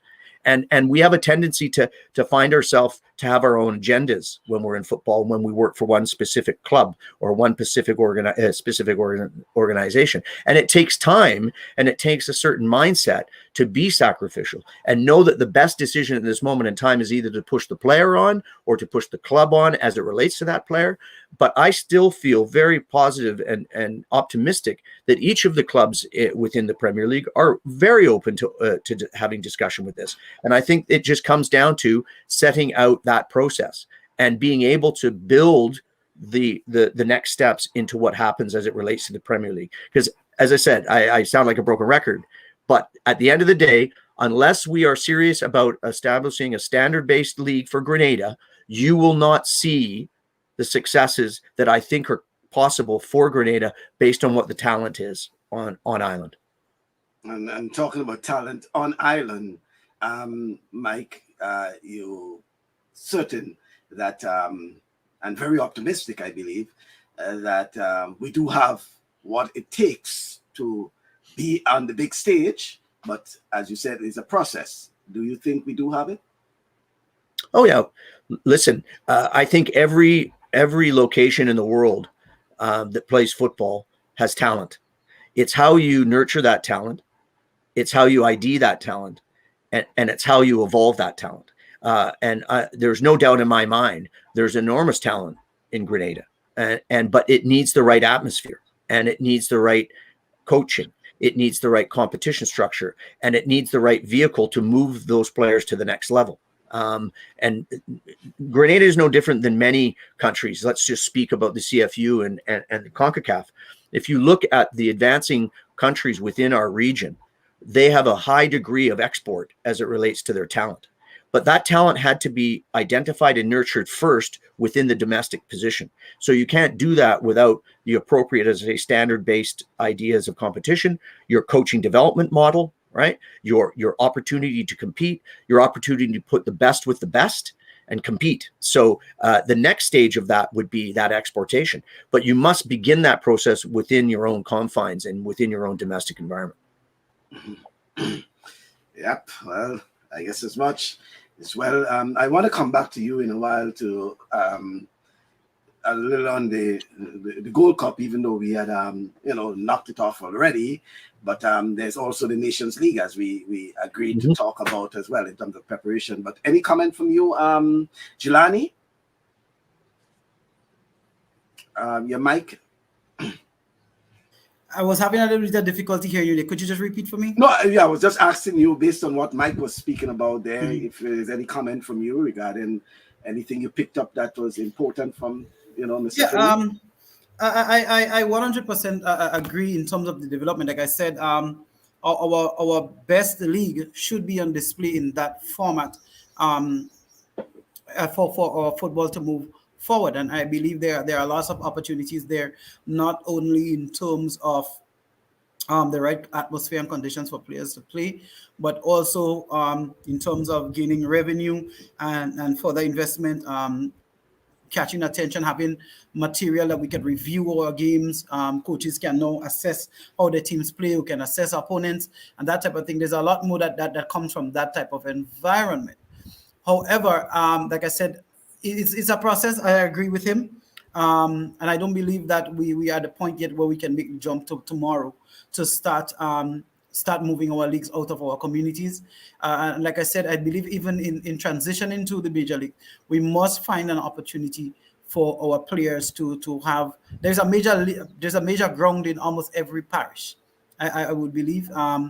And a lot of the kids and so on there, I think it's still important that they still get an opportunity to see their players play. Like I said, it may not be in the Premier League, it may be in another cup, the FA Cup, it may be a sponsored cup, whatever the tournament is, but they should have the opportunity to watch the players play, because a lot of these kids will never be able to come to the national stadium to look at their clubs play. Maybe once for the year if they make a final or semi-final at that level, but to go travel every weekend to look at them play, I don't think that's a possibility. So if we can have in the interim, as part of the dialogue, like I said, there's a replacement league so that the Premier League clubs can be on display in those tournaments, not necessarily play in the Premier League.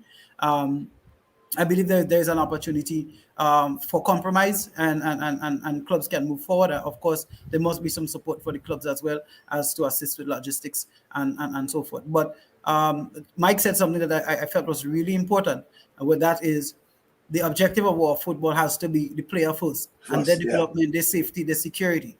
And if all of us have that in mind, not only when we get to the Premier League, but we employ that from the younger age groups, as Gerald pointed out earlier, when they're between 8 to 10 years old, that they're learning technical skills, but being allowed to play freely and problem solve themselves. You would find that we employ all the same things that we need to, that the player is first. This is what the player needs at that stage of development. When they move to the next stage, there will be stuff added to it, and that's what they're going to need at that stage to be so that they can be successful when they get to 19 and 20. And I think, if we all buy into this, because it's going to take a buy-in from every club, and let's admit it, not all clubs are in a position right now to, administrative wise, to really grab onto this train and start moving with it. But I believe the FA has the necessary mandate and tools necessary, the resources to assist many of these clubs. And quite frankly, there are going to be some casualties in this movement. Some clubs are not ready to be playing Premier League football, not just based on talent and ability to perform on the pitch, but also based on what is required for player development, player growth, player involvement, that type of thing. And there are going to be some casualties. And in this case, I don't see it as a casualty. I see it as an opportunity to reorganize, to reassess, to re-emerge as a better club. And once we can continue to support our clubs in that way, I think the future for Grenada football is bright. Well, Mike will have quite a lot to add up to that because, and I'm seeing Kyron is saying just not feasible at this point. Lots more dialogue to engage that suggestion. And Natasha Lewis Klein is saying take women's football more seriously and pump more money into it, I believe. But Gerald, Coach Michael Finley and his program in particular, whether he's there or not, but his program, which hopefully we are hoping that the FA will buy into, will depend a lot on your program as it is, the U15 and U17 as it is now. Okay. From what Mike has been saying, what have you gathered? Basca, me come back to what I said previously, man. What our coach Mike said about players first is wicked top priority. But it still boils back down to the grassroots football. If we don't put that top priority, first things first, you don't get a professional footballer. You don't get no contract. You don't have no club. You don't have Jelani Green. You ain't gonna have me. You won't have Mr. Mike. It might even have you hosting the show. If we don't go back to that, first things first is grassroots. Then we can start to talk all other things after that. Without that, because no footballer starts at 19. I mean, the first time I kick a ball just for say at 21, you have no way going. It has to be at 4 years, 5 years, 10 years, 13 years, and going on. And the method of teaching, what needs to be taught, will be different at all these categories. And if we miss that nourishing stage, we miss everything. But keenly, I like what Jelani said a while ago about clubs. I mean, Jelani probably just don't want to call it. I'm not going to make no sort of secret about it. It's a teams. Ain't no clubs. You might have one or two trying to be real clubs, trying their best. I must get them back. The others are just teams. They're just there. There's Bush League team that is better than some of these clubs in this country. So, if we don't fix all of that, all these contracts and all this whole thinking about the forward thinking, we wasting time. And Mr. Michael, the coach here, that guy is a strong character because they're expecting this gentleman to come in within a few weeks or 2-3 months tops and try to make magic. And now we have lost our 3 games at the World Cup. Let me tell you something. He's just about to be crucified anytime soon. I'm telling you. Because they think that he can change it. No. That is not true. My opinion is not so. My opinion is get back to the grassroots. Get back to the U10s. Get back to the U13s. And in doing so, make sure we, the coaches, are educated to teach, not to coach. We're too often coaching and not teaching. And I think with the grassroots, from 5s to U10s to 13s, and thereafter was now with good teachers teaching the game, now I think we have a fair chance for contracts, for all these dialogues with these big clubs and the big plans. But in my opinion, Bascom, we have big teams or clubs who, to me, are interested in their own gains, not the players. The players are first and top priority. And once we don't get back to the players being the reason why I'm in this building and the reason why we are so-called coaches doing the best we can do given our circumstances, we have no future. For that level of football, we intend to bring forward for the players and for the country and for the success of Grenada football. We need to, and I'll always say that, go back to grassroots football. Player.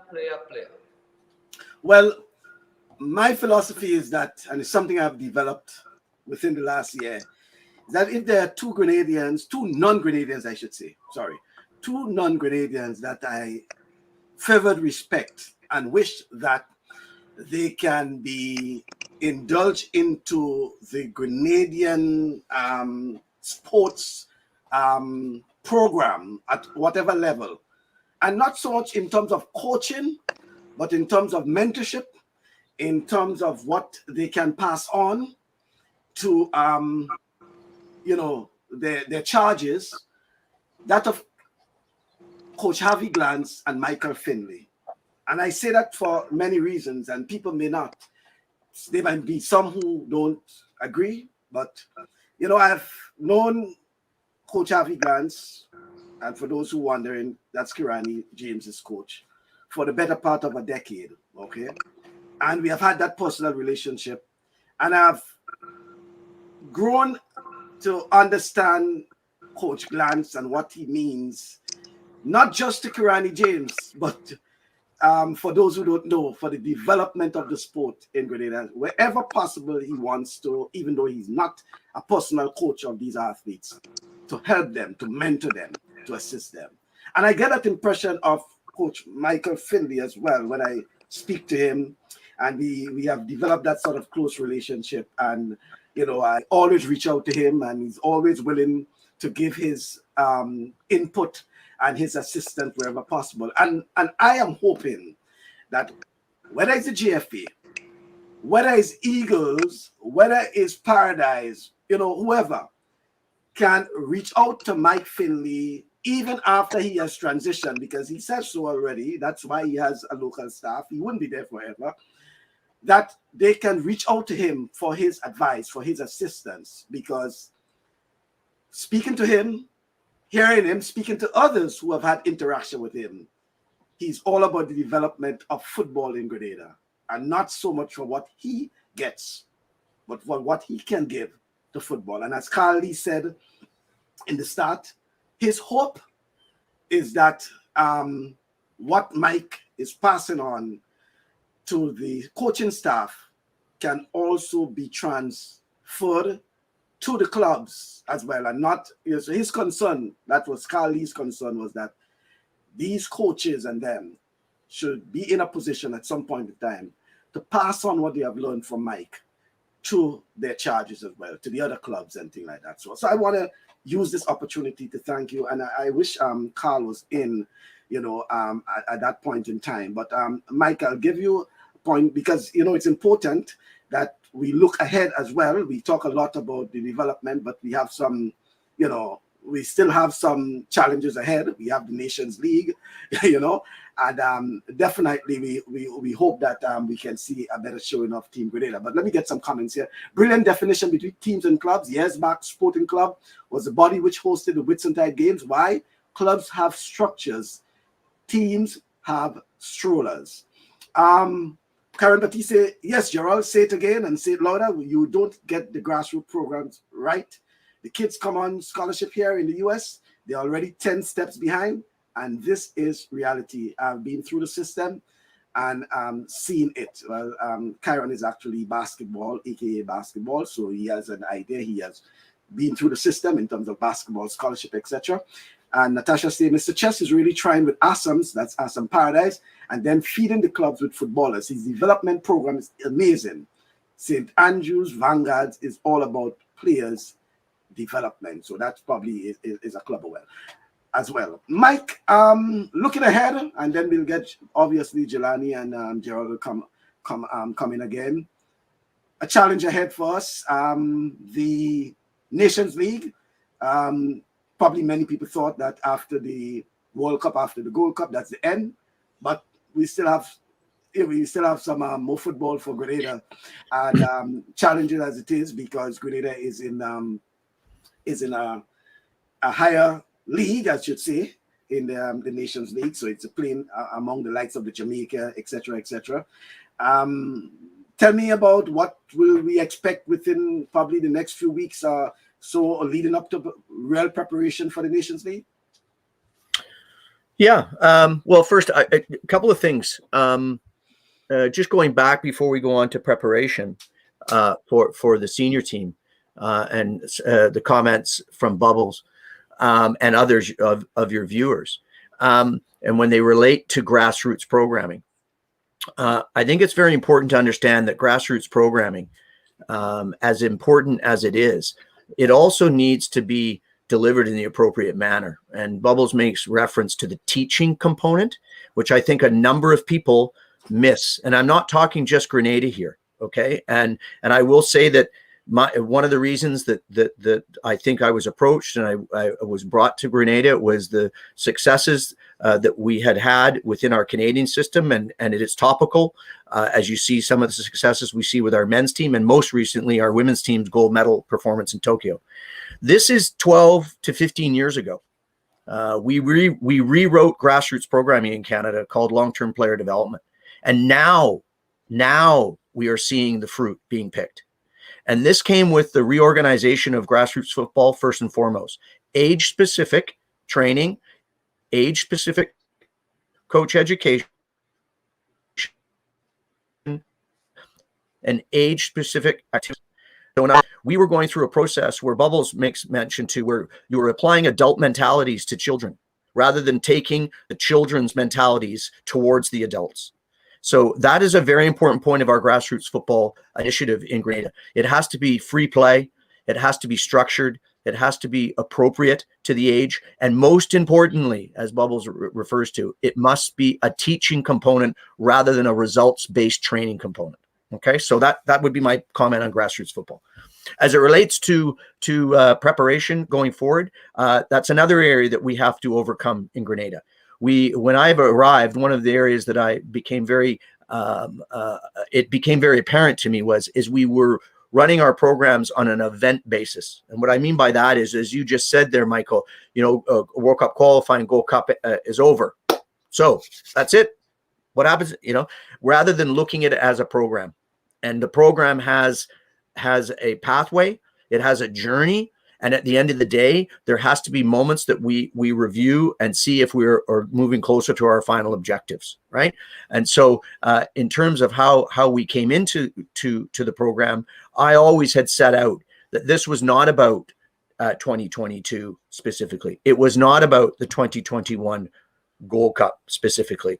Those were components of what our ultimate objective should be within a cycle, such as a better performance in the 2023 Gold Cup, a competition position within the 2026 World Cup qualifying. Those are the ideas that we should be shooting for. Just like in coaching development, we should be looking for in Grenada a specific target that, we should be looking at having all of our coaches educated and taught at age-specific level under the certification program under the leadership of Jerry and the GFA and that area of coach education with the help of CONCACAF, with the help of FIFA, right? So you need to have objectives and you can't just have a moment. So that would be my comment about the program versus an event. As it relates to what we are undertaking, this is part of an already agreed phase within our national teams program that we have an under 20 program that we have to be very keenly aware about. We have the first round of qualifying that is coming in November of this year for this group. And obviously the objective is to qualify for the final round of qualifying, which will happen in June in 2022. But this process is very important to the senior men's team. This is an opportunity for us to evaluate, to recruit, and get a better idea of what our youth looks like as it relates to the next 4-year cycle. So that is a very important part of this portion of our programming, and our staff, specifically our Grenadian staff, is going to have a high degree of influence on what we're doing here because of their knowledge, as is the coaches within the U19 program. We want to engage with those coaches. We've already reached out to those coaches, asking for their information, their feedback, because they work with these players on a daily basis. We obviously have a targeted group already that we looked at, and we also have 2 players that were in our Gold Cup squad, in Trishan and Benjamin. So we've already starting to make those moves forward. As it relates to the senior team, yes, the next specific objective for us is our Nation League A games that will start in May, June of 2022. It is our objective to remain in Nations League A, which won't be easy. If you do some Googling around, you'll see that when you're in Nations League A, you are playing with basically the top 10 teams in CONCACAF. And obviously our long-term goal is to be closer to that top 10. I've said that from the first day I came in to Grenada, is we need to work harder at getting closer to the top 10, top 12. So our planning at this moment in time is we're going through our evaluations right now with all the players out of the Gold Cup. We're looking at how we'll progress through this U20 evaluation and then competition in November, which will then lead us into a preparation for Nations League A. There are 2 FIFA dates in 2022 prior to Nations League. It is our expectation we will be playing in both those dates. That is the goal of the senior men's team, is to play 2 matches in both of those dates. Where those are and when those are still to be discussed. But it's our idea to provide as much opportunity and competition for the group as possible, which will also give us an opportunity to introduce new players and some youth into it. Because there's no doubt, as you saw, we were the youngest team in the Gold Cup. We were the lowest ranked team in the Gold Cup. But we still had, I think, successes in each of our games for small periods of time. Yes, the results were not what we were looking for, but if we were being truly, truly realistic with ourselves, we'd see that we played, the 5th ranked team, I believe it was the 8th ranked team, and then we had a team that had just been Asian champions. They had played in the Copa America, and they had been, had played 22 plus games over the last 3 years during a pandemic in Qatar. So you look at your competition, massive lessons that we got from that. And I was very impressed with how our group took the opportunity to learn. But what they did do is they took the opportunity to apply what we were trying to implement in our game model. And they weren't feared from the game. They actually wanted to go out and compete and fight. And those were the first things that we looked for. So that's kind of an overview of what we're looking for from a planning point of view. Yeah, well, quite interesting enough. Let me get a comment from Mr. Ray Roberts, who highly respected sports journalist. I don't want to get in problems and say veteran, because Ray will say, Mike, I'm still writing. But he says, Mike, serious development in football, cricket, and other sports desire quality administrators, and unless GFA clubs recognize that's an urgent need for holistic development, local sports will struggle to climb the ladder. Too many GFA clubs are teams functioning as a one-man band. Few, if any, have documented plans to improve their coaching staff and club support, among others. The challenges are for individual clubs to take greater responsibility and work to improve their standard of football. Well, I think Ray is spot on, Michael. Yes, I think Ray has basically summarized what Jelani and everyone has been saying, that Ray put it in more I would say in more the down to earth language. No, but at the end of the day, Michael, one of the key things is we have to be comfortable with the idea that we're not reaching the standard yet. This is not a time for excuses. Okay. This is a time to taking on an opportunity. Don't see change and advancement as a threat. And I say this, and if Carl was here or any of the other coaches, they'll see inside my internal communications with my teams, one of my key messages to them is never see opportunity as a threat, right? You can't. You need to see it as something that will take you to the next level, and challenges in front of you need to be seen as opportunity. And this is exactly what's happening here. It's uncomfortable.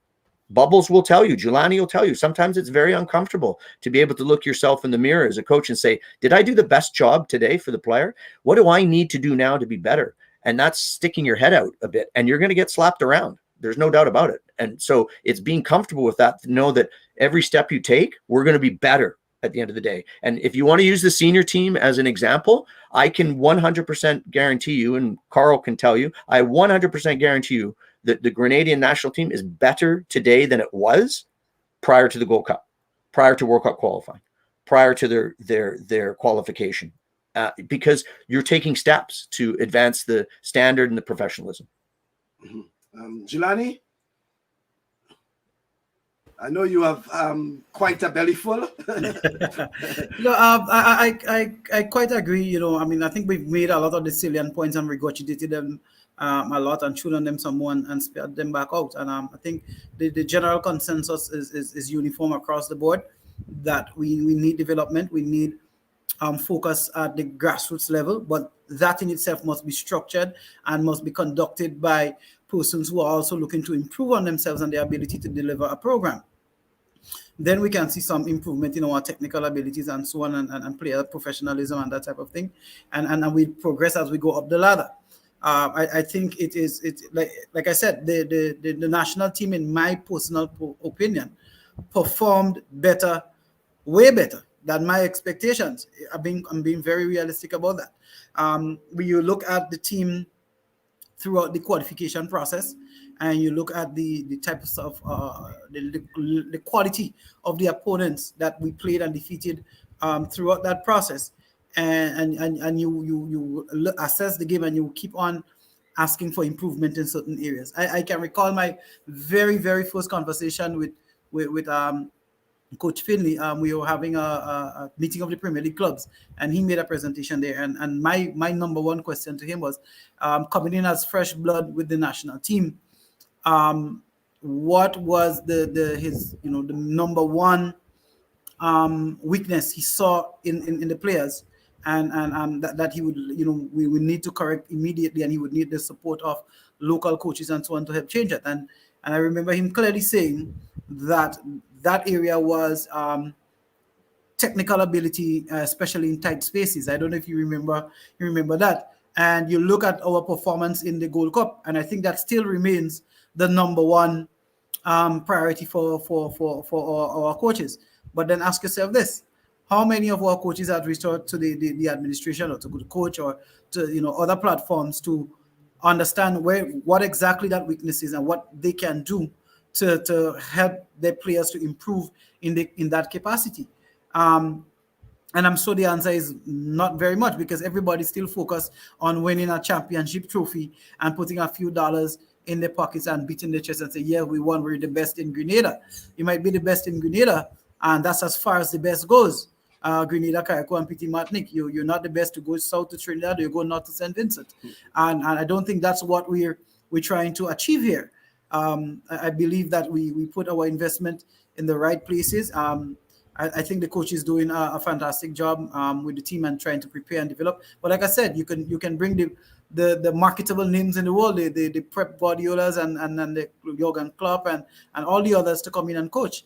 And the result would not be very much different from what we have, because we have to, whilst we're trying to remedy and work to get the best results with what we have in hand currently, what is the priority is to change the system and the approach so that we can now feed into that established program the raw material and develop the players to the necessary levels that they can perform at a higher level when they get to that stage. So once we keep on working together, and like I said, there are going to be some casualties. Change is always uncomfortable, but change is not necessarily negative. And when we're performing and well, and we may even win a Gold Cup or be qualified for a World Cup, I think there isn't going to be a Grenadian worldwide that is not proud of the decisions that are taken today to make the necessary changes. Similarly to what has been done in Canada, which is closer to us. We saw Germany a couple World Cups ago take that approach with the U19s coming all the way up with Ozil and them. They made those changes, brought in the coach to work with them, worked their way up and through, and they went on to win the World Cup. I don't think that is impossible for us. I believe we have the talent here, and if we continue to invest and develop and work together, we can all achieve. But it can't be everyone saying being pessimistic about the situation or only being critical. If you're not going to assist, if you're not going to contribute, then get out of the way of progress. Mm-hmm. Well, and to add to what Mike said regarding Canada's program, well, we see, and congratulations to Canada women winning the Olympic gold.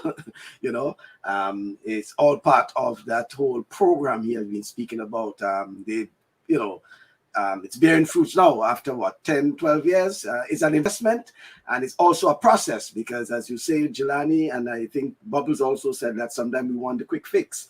They believe that with Coach Mike Finley's appearance now that we should be winning, and not understanding that it is a process, and it's also a process in terms of the mentality.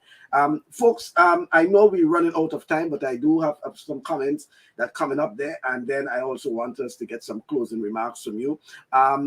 This is a comment from Roger Duncan. To add to Ray's point, is there a blueprint for an effective club operations and management that can be made available to them by the local FA? What support is provided for building organizational capacity? And Kyron Batista is saying, so the question is, what percentage of U23 and U20 players are surfacing the senior men's national team? This needs to be quantified and not just talked about if we want results. Mike, are you in a position to give some clarity to Kyron Batiste?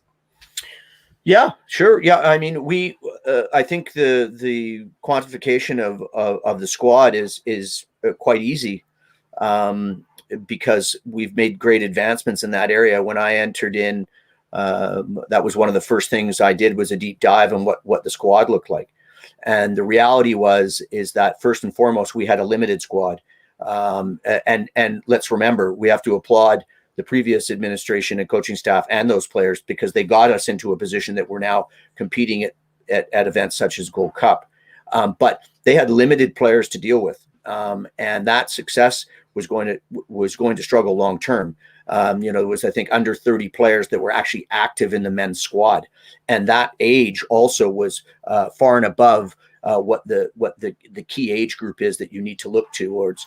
For people out there, if they don't know, the last 3 World Cups, all CONCACAF nations who qualified for the World Cups, once the players hit the field in the specific tournaments, they were about 26.8 years old.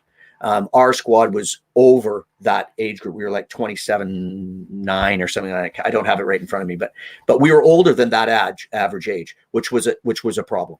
The other problem, as I just said, was the number of players.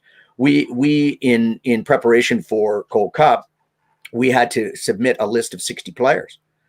So part of our process, when I arrived along with staff, was to begin that identification process. And we found a number of players, both in country and out of country, that was been able to get our list up to what I believe to be a true list, which is probably closer to a true list of probably about 45 to 50 players. Out of that group of players, you're now seeing almost 50% of those players under the age of 23. So you're starting to see that the youth is going to start affecting this rotation. The average age of our team at the Gold Cup this year was 25 years old. And as I said, we were one of the youngest teams in the tournament. And our expectation here is that we need to continue to get younger if we're going to benefit from the cycle, which will bring us to hopefully qualifying at an appropriate age of around that 25, 26 and a half. So, there are strong indications that we're starting to backfill the bottom end of the squad and the squad list. So yeah, it's in that part of it is that's why this under 20 portion of the program is so important. One other comment I'll make too, Michael, you mentioned the Canadian perspective. I want to make it clear to everybody there that this conversation we're having right now, I could almost lift it and move it into Canada 10 years, 12 years ago. Exact same conversation. Same ideas, same issues, same challenges, just on a bigger geographical scale and a bigger monetary scale. But the actual core discussion points are exactly the same. So football doesn't change that way. It's how active you are in making the important decisions, and how leadership from our perspective will help those who are yet to, shall we say, buy in. Yeah, well, I thought about that. In fact, in my research, I realized that Canada went through, and I use Canada because not because Mike is from Canada, but because I think it's a fairy tale story, in terms of Canada football and where they were to where they are now. And as you're saying, it's similar sort of discussion, and they made the difficult decision decisions, I should say. And obviously, there were casualties at during the process, but look where they are now. You know, they're in the top in CONCACAF, among the top teams in CONCACAF, and they are the champions in the Olympics in terms of the women. You know, so it's a holistic development of football in Canada. You know, yeah. And Mikey, you should be very, very aware that, you know, the basis of that came from coach development model change. It came from standard-based leagues. It came from a restructuring of age-specific play, getting away from results-based activities and more into festival-type activities with your grassroots. It is also structured very similar to Grenada, just as I say, on a larger scale. We have what they call provinces and districts, just like you have parishes. And so it's the same, the function is the same. And I think it's a very good, as I say, it's on a greater scale geographically, and it's on a greater scale financially because of the participatory numbers and what types of revenues that generates. But in terms of the actual, sort of ideological idea, it's a great model to drop into what we're doing in Grenada. Mm-hmm. And you know what, I like that point, and I think Bubbles made that point earlier in terms of with the young kids, you know, giving them that opportunity is not so much results based, but more, as you say, Mike, festival. You know, let them enjoy themselves. You know, enjoy themselves. Give the kids the ball, and it's not so much about the results, how much goals they can score, but at that age, it's more about a festival and they're enjoying themselves. Talking about Bubbles is an opportunity for you, Bubbles, as we get ready to wrap up the program. You have been listening a lot. Some final comments from you, Bubbles, knowing for a fact that you command a very important stage of football, of development of football in Grenada, albeit is the U17 and the U15, I think, well, U15 coach, U17 assistant. What are some of the takeaways you had from today's program? I think what could happen is like Coach Michael was saying, let us get back to restructuring the football and whatever method we use to get some result, let's stick to it.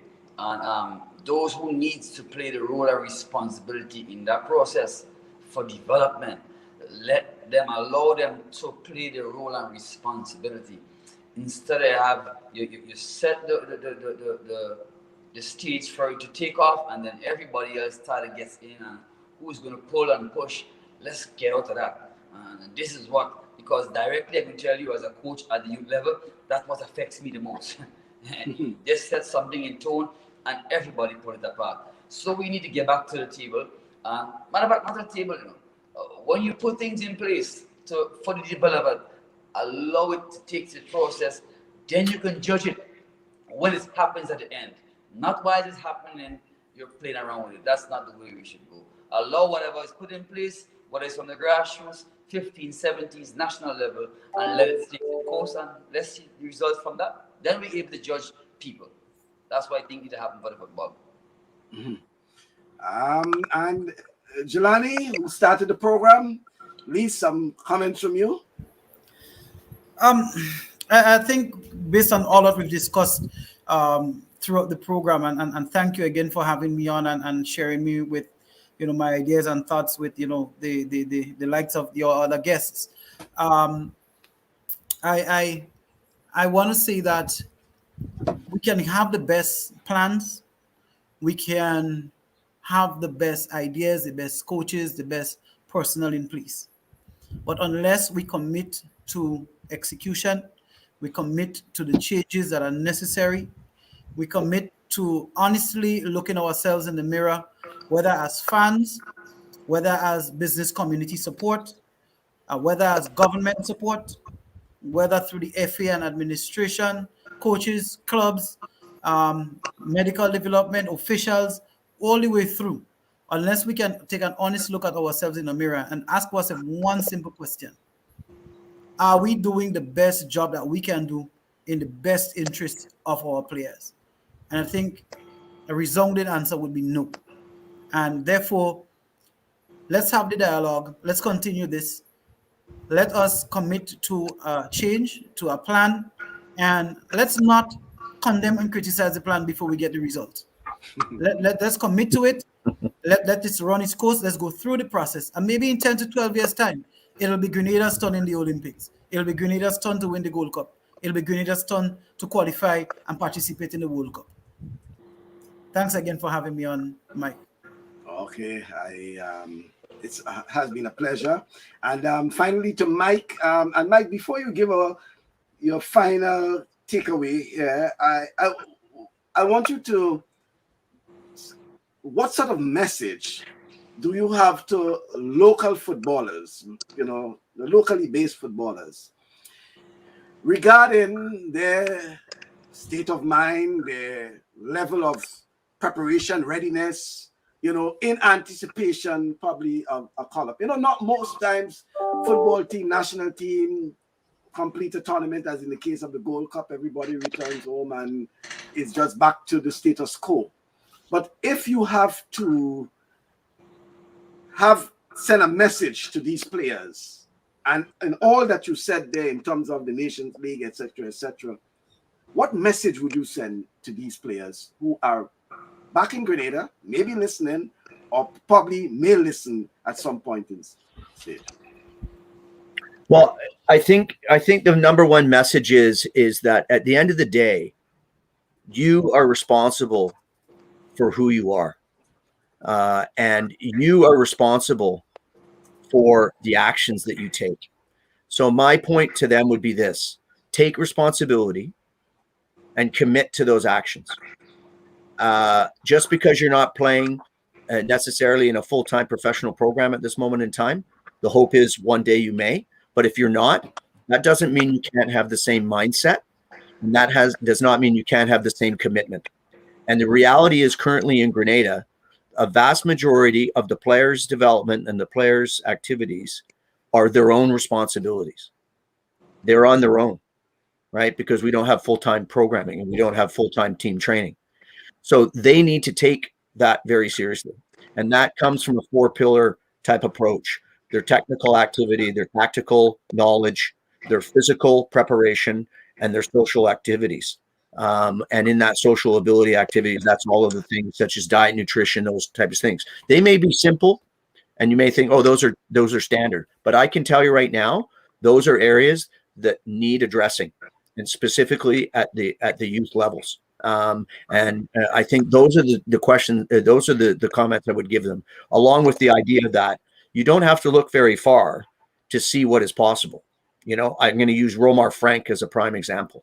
Romar Frank was the player who scored our goal in the Gold Cup this year. Romar Frank is a domestic-based player in Grenada. Romar Frank is a player that came in when I first arrived and showed an enormous amount of commitment and showed an enormous amount of addressing his own activities and taking responsibility for those. That wasn't a player that was playing in the UK or playing in the United States. That was a local-based Grenadian player. Use those players as an opportunity to motivate yourself. Use those players as role models and commit to what needs to have to be commit, because those dreams do come true. That sounds cliche, but there's a reason for cliches, right? That would be my message. Okay. And finally, a wrap on the program from you, Mike? Yeah, fantastic. Always great, Michael, to have dialogue, to discuss. I mean, I could sit back and listen to Jelani and listen to Bubbles and listen to Carl and some of the other guests you've had in the past. And they're speaking the gospel as it relates to what football requires within the region. And I sit here and I applaud their knowledge and I applaud their commitment, but most importantly, I applaud their passion for football and Grenada. So as you say, I'm always available. You're always going to have an opportunity to discuss the game on numerous levels, and I'm happy to do it at any time. And I also know that people are demanding success. That's why we have shows like this. And as long as we continue to demand success, that tells us we're going in the right direction. So it's always a pleasure to speak football and specifically about Grenada. Okay, then. Well, I want to thank you all. Jelani, Gerald, Carl Lee, who was on earlier, and of course, Michael Finley, who always willing to discuss with us. And I, again, as I said, I put you right on that level, except that you haven't won a gold medal. Yeah, You know, I but was just gonna say, Michael, there's one specific difference there. yeah, but I do. That doesn't mean we can't hope. But Yeah. And on that note, I think it should be noted that you had athletes who were born and bred in Grenada were on the world stage this week, and if anything, from sport participation and that holistic view that you see, those are an amazing set of role models that we all could take a moment and say, wow, that was a great promotion of Grenada, but most importantly, it was a great promotion of commitment, hard work, and sacrifice. And that's exactly what we've been talking about. And my final comment is, Bubbles, what do you think? How's my hair? Looking, coach. Looking good. Good. Right. Thank you. Thank you. Okay. All right. For those who wonder, you know, Bubbles is also, you know, a barber. You know, he's my personal barber. Nobody else. It's just me. All right. Okay. Thank good you. to see you all. Yeah, I appreciate it. Thank you very much, Jelani, Gerald, and Michael Finley. Thank you very All the much. best. Thank you. Okay, thank you. All right then. All the best, Okay, Mike. right, thank you, folks. Well, you heard it there from the. It was, you know, a very interesting program. I enjoyed it, and no doubt it's something we'll probably do another time regarding football and its development. We'll look at other sports, but I'm certain that football, it was important to discuss football. In fact, that was actually on the schedule for discussion, but we specifically waited for after the Gold Cup to deal with it. And I want to thank once again Jelani Green for quickly accepting the invitation without hesitation. Carl Lee, who was very busy, but still, as you see, he was remotely, but he still accepted. He's the manager of the senior national team. And then we have Gerald Bubbles Alexander, who is the coach of the under-15 national team, as well as the assistant coach of the under-17, and Michael Finley, who is the coach of the senior men's national team. And for all of you who have been chipping in with your comments, Richard Mona, I'm sorry I could not have put your comments on screen because they're in all caps. You know, if you can just put it in all caps, meaning that it will occupy the entire screen. You know, but I've been reading your comments. So if you just put it in small caps, I will be able to do it in the future. And for all those, Natasha and Clev, and the Chiron, very much so. Rudian is always there, providing that sort of support to the program. And no doubt we had Roger, who came on with some very important information there.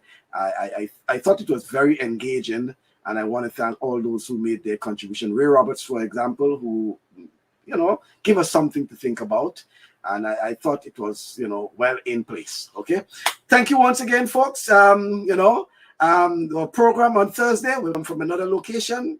I'll tell you that, but that's our program for this weekend, the Saturday Sports Special. Talk Sports will be on Thursday night, 8 o'clock in the evening. We still formulating what we'll be discussing, but we do have some things in mind. Thank you very much for being part of our program, and I do expect to see you on Thursday night from 8 o'clock when we do have another of our Talk Sports program. On behalf of all of those who made this possible, I'm Michael Bascom, thanking you for viewing, and see you on Thursday. Happy weekend.